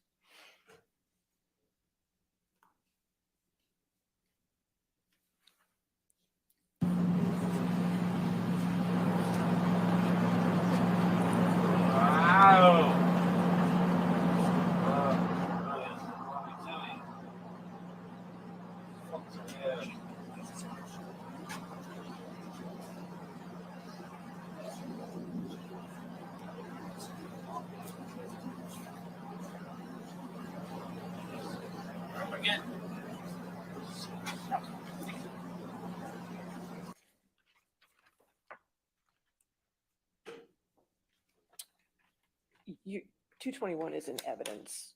All of 221 is already in evidence. So may I play the third one then, and then we Yes. can take the break? Yes. Thank can you. play- That would be at You can play 9. all of it if you'd like. That's fine, thank I you. think that'll torture the jury if Okay. I do that, Your Honor. 9:30 to 10, just 30 seconds more.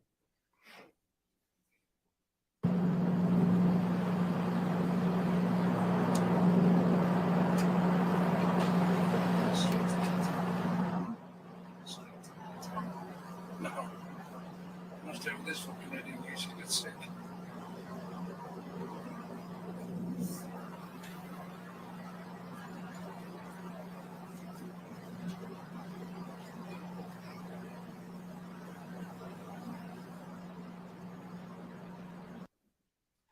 All right. And you can be changing gears after that, or do you have any more questions for this issue? No, I think this would be fine Okay, for a break. all right. I Ladies and think- gentlemen, let's go ahead and take our morning break then. Just do not do any outside research and don't discuss the case with anybody.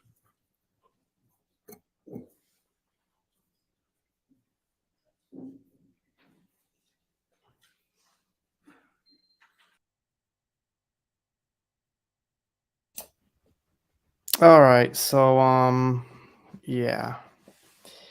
I honestly couldn't even follow like a lot of what she was saying and like why she was saying it and how it's relevant, and it just seems like I really just want to hear her get cross-examined by Johnny's team, and I just sat through that for nothing.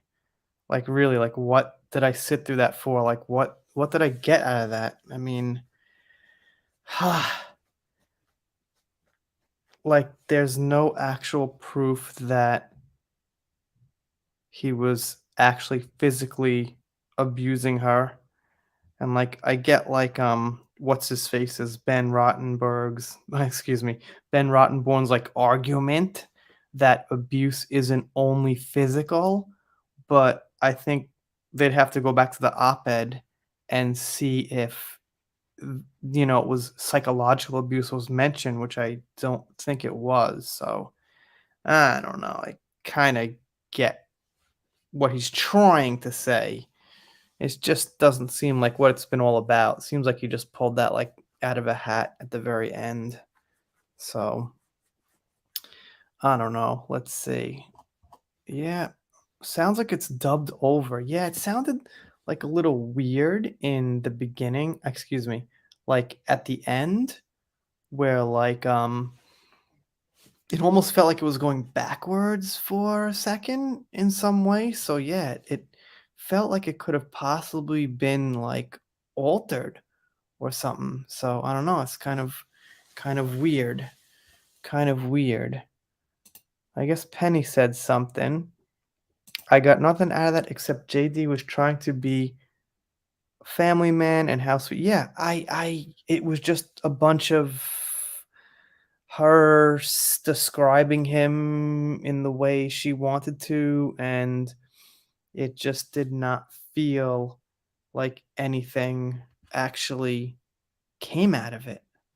Like, what the hell am I doing? I really, really, really wish that it wasn't her lawyer questioning her. I'm so tired. I'm so ready for Ben Chu, or, I mean, I hope it's Ben, or, one of, I mean, it seems like he's the most qualified. So I really hope it's him cross examining her. And yeah, that's why I'm here. That's what I'm waiting for. So, damn. It's bad. It's bad. It's just that bad. So hopefully she is just gone after this and like off the stand and never coming back. But I don't know. I guess who knows? I think she's probably going to come back for the second half of her testimony. And then after that, for like the next half of the day, then I guess Johnny's team will question her. What's up, Hill? Nice to see you, man. Unfortunately, I've missed most of this. It'll all be nonsense come. Yeah, you didn't miss anything. I just have no idea. I mean, I have an idea what happened. Just, ugh, really, really sick of it and ready for the next phase of this, which is Johnny's team questioning her. And I can't say it enough. Can't say it enough. Oh Lord. Yeah, I'm actually playing a game. So I'm just, I'm playing a game. I can't really wait for her to actually I can't take it. So I had to play a game just in between. It's like whatchamacall. It's like ranked mode where like it's like a kind of if I lose that there. But anyway, let's see what we got. Hacker, so what if you had a drink? Yeah, I mean, who cares about the drinking and the alcohol and all that kind of stuff? It's like it's what is it actually proven there, Okay, he drinks and he smelt like, bud and yeah, what's the difference? What is the difference? Fake ass. Yeah, I bet she said some things that were like kind of true, like as far as like where they went, who was there. He bought her some things. It's probably true. I mean, he's had multi hundreds of millions of dollars, so it's not like it's so weird for him to buy someone a horse or like a really expensive dress when you've got like $800 million or something. So I don't know. Well, actually, I do know. It's, let's see. What's up, Osaka-chan? Notice how today she is dressed kind of Amish-like. Yeah, she is kind of Amish-like. Funny how whenever she claims that Johnny hit her, that it did not hurt. Yeah, that's a good point too. That's a good point too. It's kind of weird. She'd say that. She'd say, "Yeah, Johnny didn't hit me. It didn't hurt. Didn't hurt. Well, all right. Oh, I don't know." But yeah. If whatchamacall, if they don't question her, I might like I'm even considering going to sleep because like I'm exhausted. I'm like I can't sit through her talking like this. Like if you thought like it was bad what came out from her for like the last 4 years from some articles and video clips, this is like the mother of all terribleness. It's like ah, it's so torturous. You could see really interesting how Ben Chu like really, really looked incredibly he was like incredibly aggravated, like his face was turning red. So, you know, uh, well, I guess one advantage to watching people with like a panel is they can talk in between this and have some insight. I've got no insight, guys. Here, I'm just rating with the boom boom. I'm just waiting for her to get questioned and called out, and to be honest, in a way, just waiting for the verdict because it's just at some point got to be all over and not hanging over everyone's head. And at some point, whatever happens, just gonna have to move on.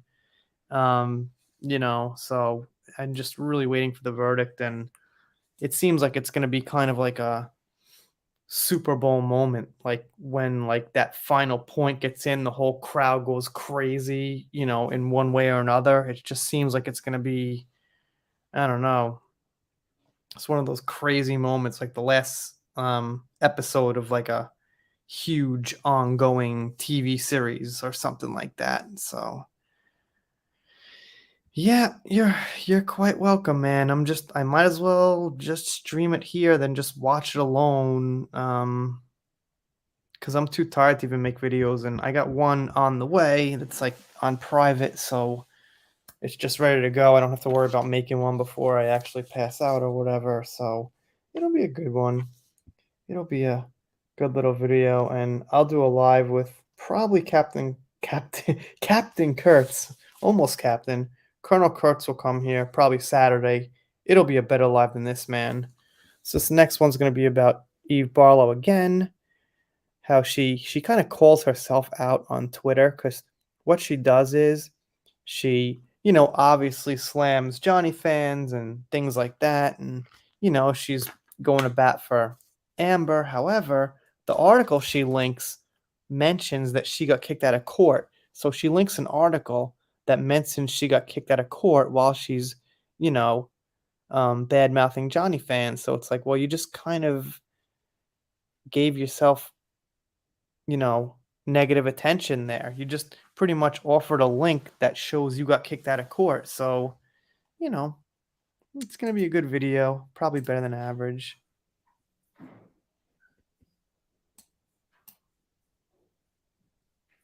Um,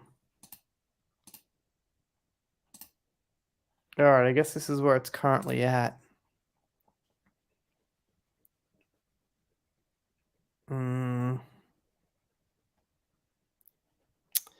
So yes. Anyway, let's see. I guess I don't know if Tal King is still in my DMs. I think you are. I think you are still in my DMs. Yeah. So control copy. Let's see. I'm gonna send Tal King something. Because we are just chilling here. It's real slow. This is the slowest the stream has ever been. But that's okay, because like I said, I'm just gonna be watching the thing anyway. So yeah, Talking, I sent you a DM on Twitter.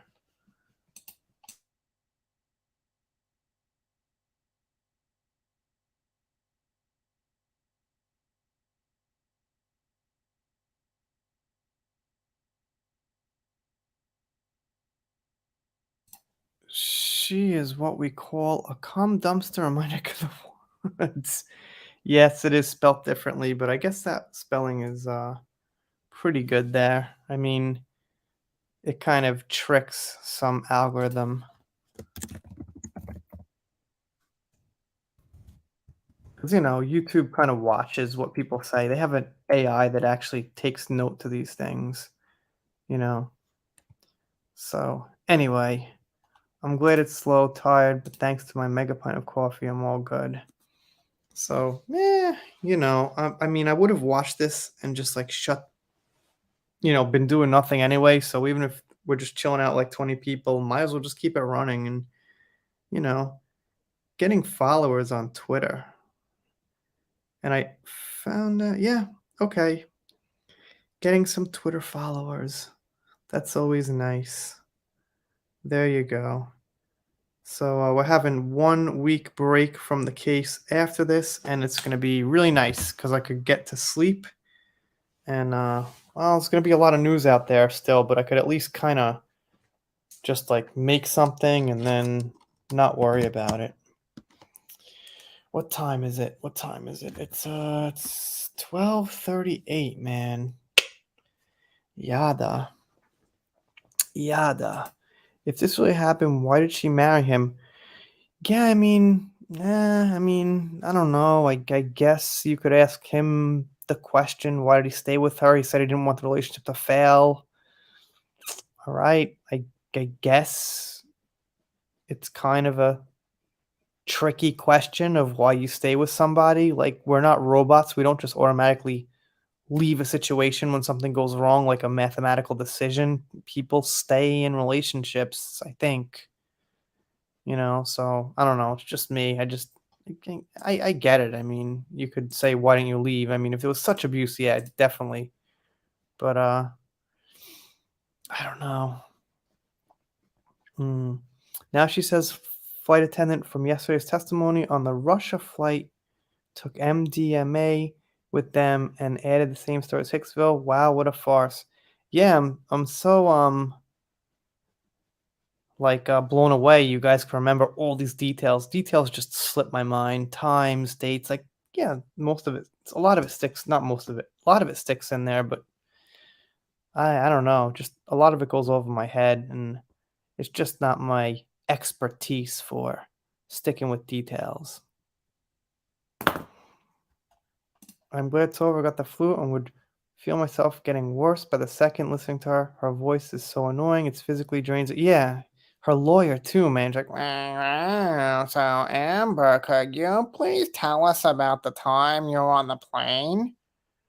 I don't understand. She's just talking about Johnny and what he said. I don't understand. She's just talking about his kids." Her voice is so annoying. It feels like her throat is just like twisting apart or something. Yeah, Amber Heard pretty much darn right quoted that Mr. Ripley. I've never seen the movie actually. So, yeah, she's kind of turkey-like. She's bird-like. She's kind of bird-like. So this energy drink I don't think helped me much. Not much at all. So, mm, ecstasy does not make you angry. Yeah, that's true. Ecstasy does not make you angry or violent. Ecstasy does not make you angry or violent. That's correct. That's absolutely correct. Quite the opposite.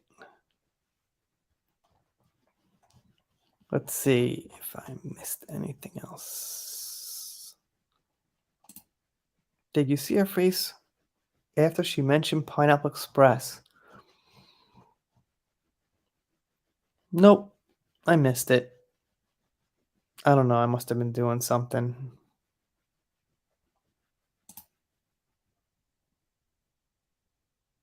Right. I guess she knows sign language, and I guess she's more of a reader than I thought. If she said she was talking to Johnny about books, I guess he could confirm that himself, but I don't know. Let's, 2 to 4, 2 to 5. I don't know. The last recording was on Incredibly Average Channel. Hadn't Johnny locked himself in the bathroom? Not exactly sure. Not exactly sure. I think when Johnny testified, he said that tape was not from the plane. So, all right, got Tao King. Hello. Wait, let me. Okay, that's better. I don't want to have an echo. No, you sound all right. How are you, John? I'm exhausted. I probably can't even stay up because I'm on like 4 hours of sleep, and like Oh, man. if I'm gonna have to hear Elaine question her again, it's too draining. I can't Oh, listen to that my crap. God. She is thinking way too much, and it's like, girl, she cannot even like try to improvise. I mean, if you're an actress, you are able to improvise, and she cannot even do that. Yeah, I don't Like, know. I mean, nothing. it's it looks like she's trying to cry, but she can't. No, I mean, let's be honest. She has no empathy. She has nothing. She doesn't have a heart to cry. Honestly. If you have never seen her talk and you have no idea who she is, it seems believable because she knows so many details. Keep in mind, if you have no idea who she is, you'd be Mm-hmm. thinking, how does she know all these details if she wasn't there and this didn't happen? You know what I Yeah. mean? So Mm-hmm. it's Yeah, but like still a little bit how she talks. Like, well, I do not really recall, but even though if you will not know her, but if you hear her, talk like that, you will go like, okay, there's something up because you don't really go like, I don't really recall or remember. Yeah, I mean, you remember your worst moments. Let's be real. You remember exactly what happened. If you get punched, for example, you do remember that. Oh wait, they tell me. Okay, I think it started Oh, right, sorry. but Okay. they're not Wait, saying anything. yeah. I will just So mute myself for now. yeah, All right, you ready for okay. the jury then? Yes, you're ready. Okay. Thank you.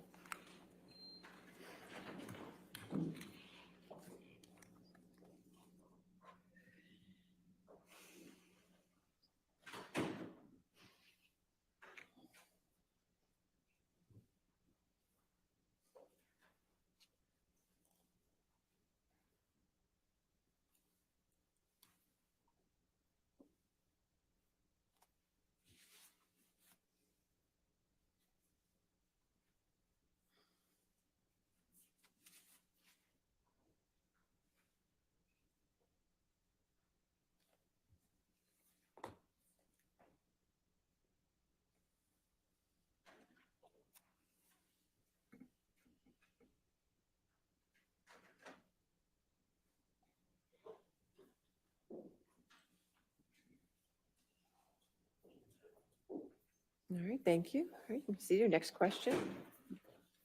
Thank you, Your Honor. Amber, following the plane ride, what did you do once you arrived, once you landed in LA? I called for a car to pick me up, met me at the private airport, and I left. I got straight off the plane as soon as we touched down. Johnny had been saying what he would do to me once we got on the ground, and I didn't know how long this cycle would last, so I wanted to just get out of there. I went to a hotel and called my friends to join me, which was my coping strategy at the time. Okay. I'm going to ask you to take a look at defendants 204.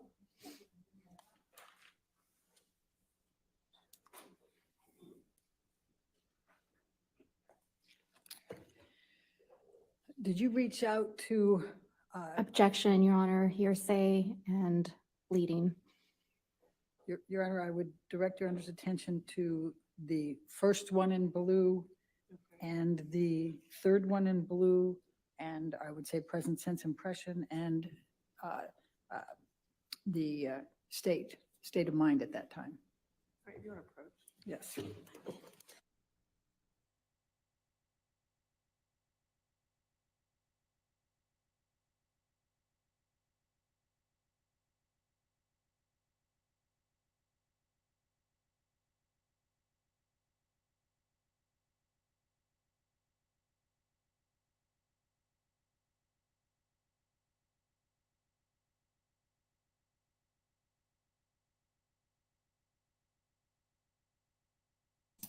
Yeah, so I guess this is gonna last another hour or so of her fucking talking, and then Johnny's lawyer's gonna cross-examine. But yeah.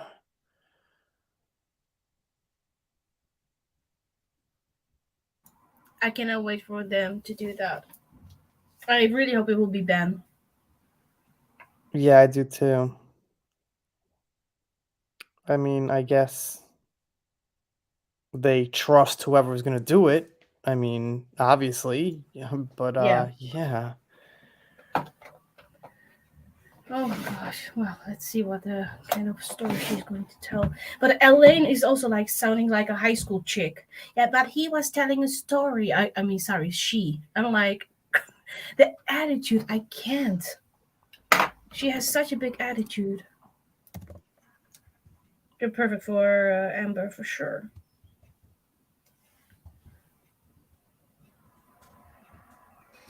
Yeah, I couldn't even really tell you what she said in that like last hour and 20 minutes definitively. I heard pieces of it, but I don't know, it didn't even really. All right, let's go to 205. Defendants 205.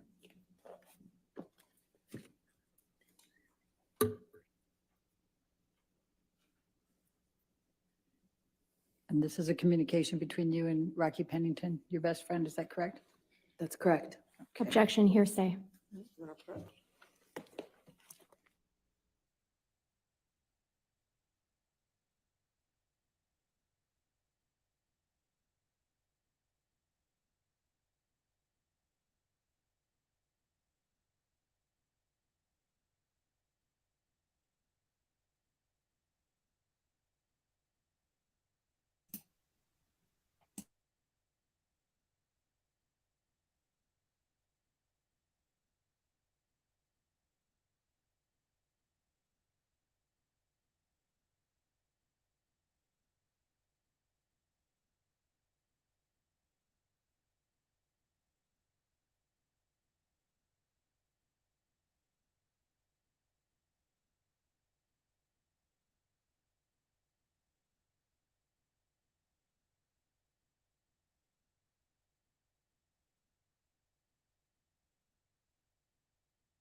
she just keeps looking at the juries like, please pity me. Look at me. I'm so Do you- innocent.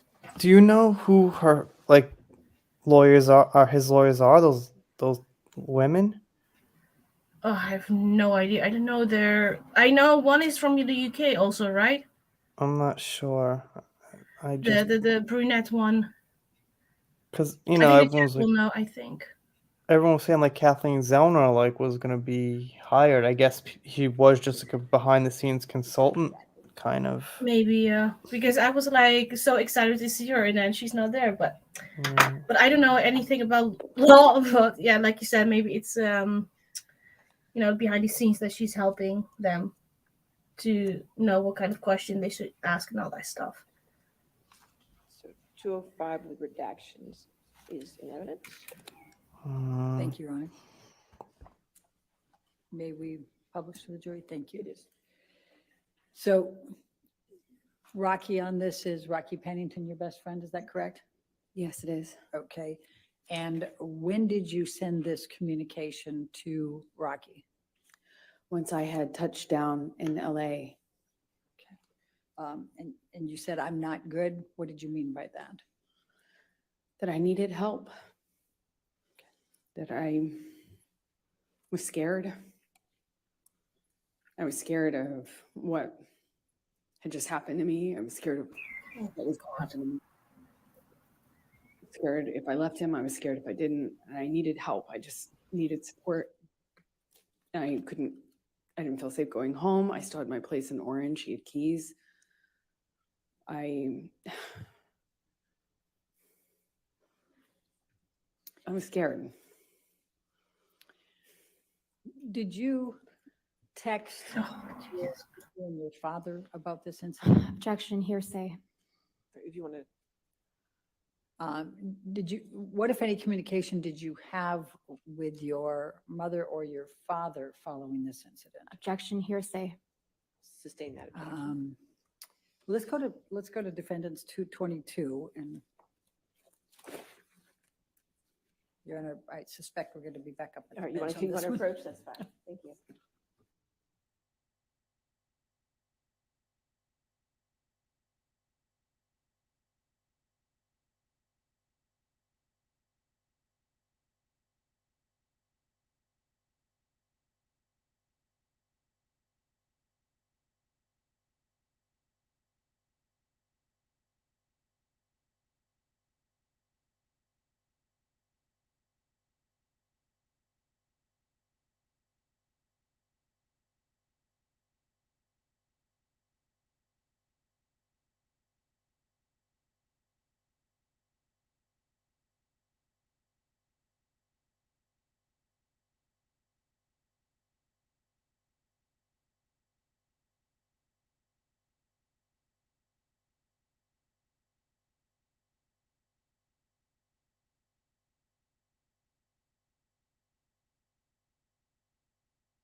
Yeah, I kind of have to end this here because like I can't sit through another hour of her talking, and Yeah, I'd rather it get takes like way too long. I'd rather get like 5 hours of sleep and then wake up tomorrow and be a little fresh to make more videos and like talk about it. If I get like 2 hours of sleep, I'll be a zombie and I just won't be able to do anything. Yeah, you don't want to have that tomorrow. Yeah, like You need some sleep. I mean, yeah, if it started with her being questioned by Johnny's lawyers, I'd be all in. I'd have 5 Yeah. coffees, I'd be all in. But it's just her being questioned by Elaine going in fucking circles. So yeah, you guys were still here. It's playing on every single channel on YouTube, so I'm sure you'll have no problem finding where to watch it. But yeah, everybody's now streaming. Everybody. yeah, so no, I gotta leave it at that. But I'm gonna do some thanks for you guys who are stopped by. Yeah, fucking, I really hate the fact that it's her lawyer questioning her. It's really stupid and pointless because Mhm. obviously her lawyer's gonna ask her questions that set up a good answer. Yeah, It's but also stupid, here, there's so- no evidence, no proof, nothing. They have nothing to show. And then she's talking way too long, and like you said, like you don't even know what she's talking about. Right. they've got a few things to cause speculation out of context. It's not much, but Mm-hmm. anyway, I gotta cut this one off short, guys. But I'm gonna do a live stream probably Saturday morning with Colonel Kurtz. Should happen this time, so it'll probably be a lot more active and productive than this. So, and Tao King, you don't have a channel, do you? YouTube No, channel? not for now, at least. Okay. I don't know. Well, Maybe I could do a channel someday, but for now, okay. I don't know. Only on Twitter. You can follow me if you want to. Yeah.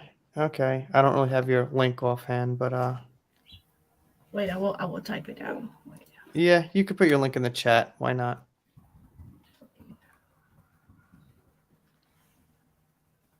So, and I'll have a video out on Eve Barlow. Little probably after this ends, after this thing goes offline, because Mhm. it's pointless releasing anything when the case is going on.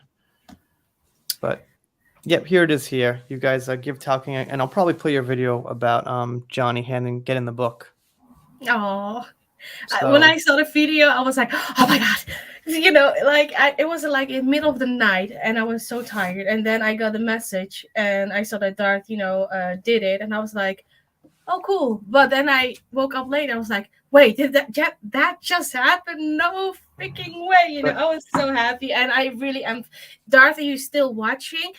I will Nah, say he's not this in watching. person, kind of. Thank you so much for everything you have done. You are freaking amazing. I would love to But- say the other word, yeah. but I gotta go, and you guys who are still watching, go check out the rest of this someplace else, and wherever you're gonna find it, it's all there. But you guys have a good evening.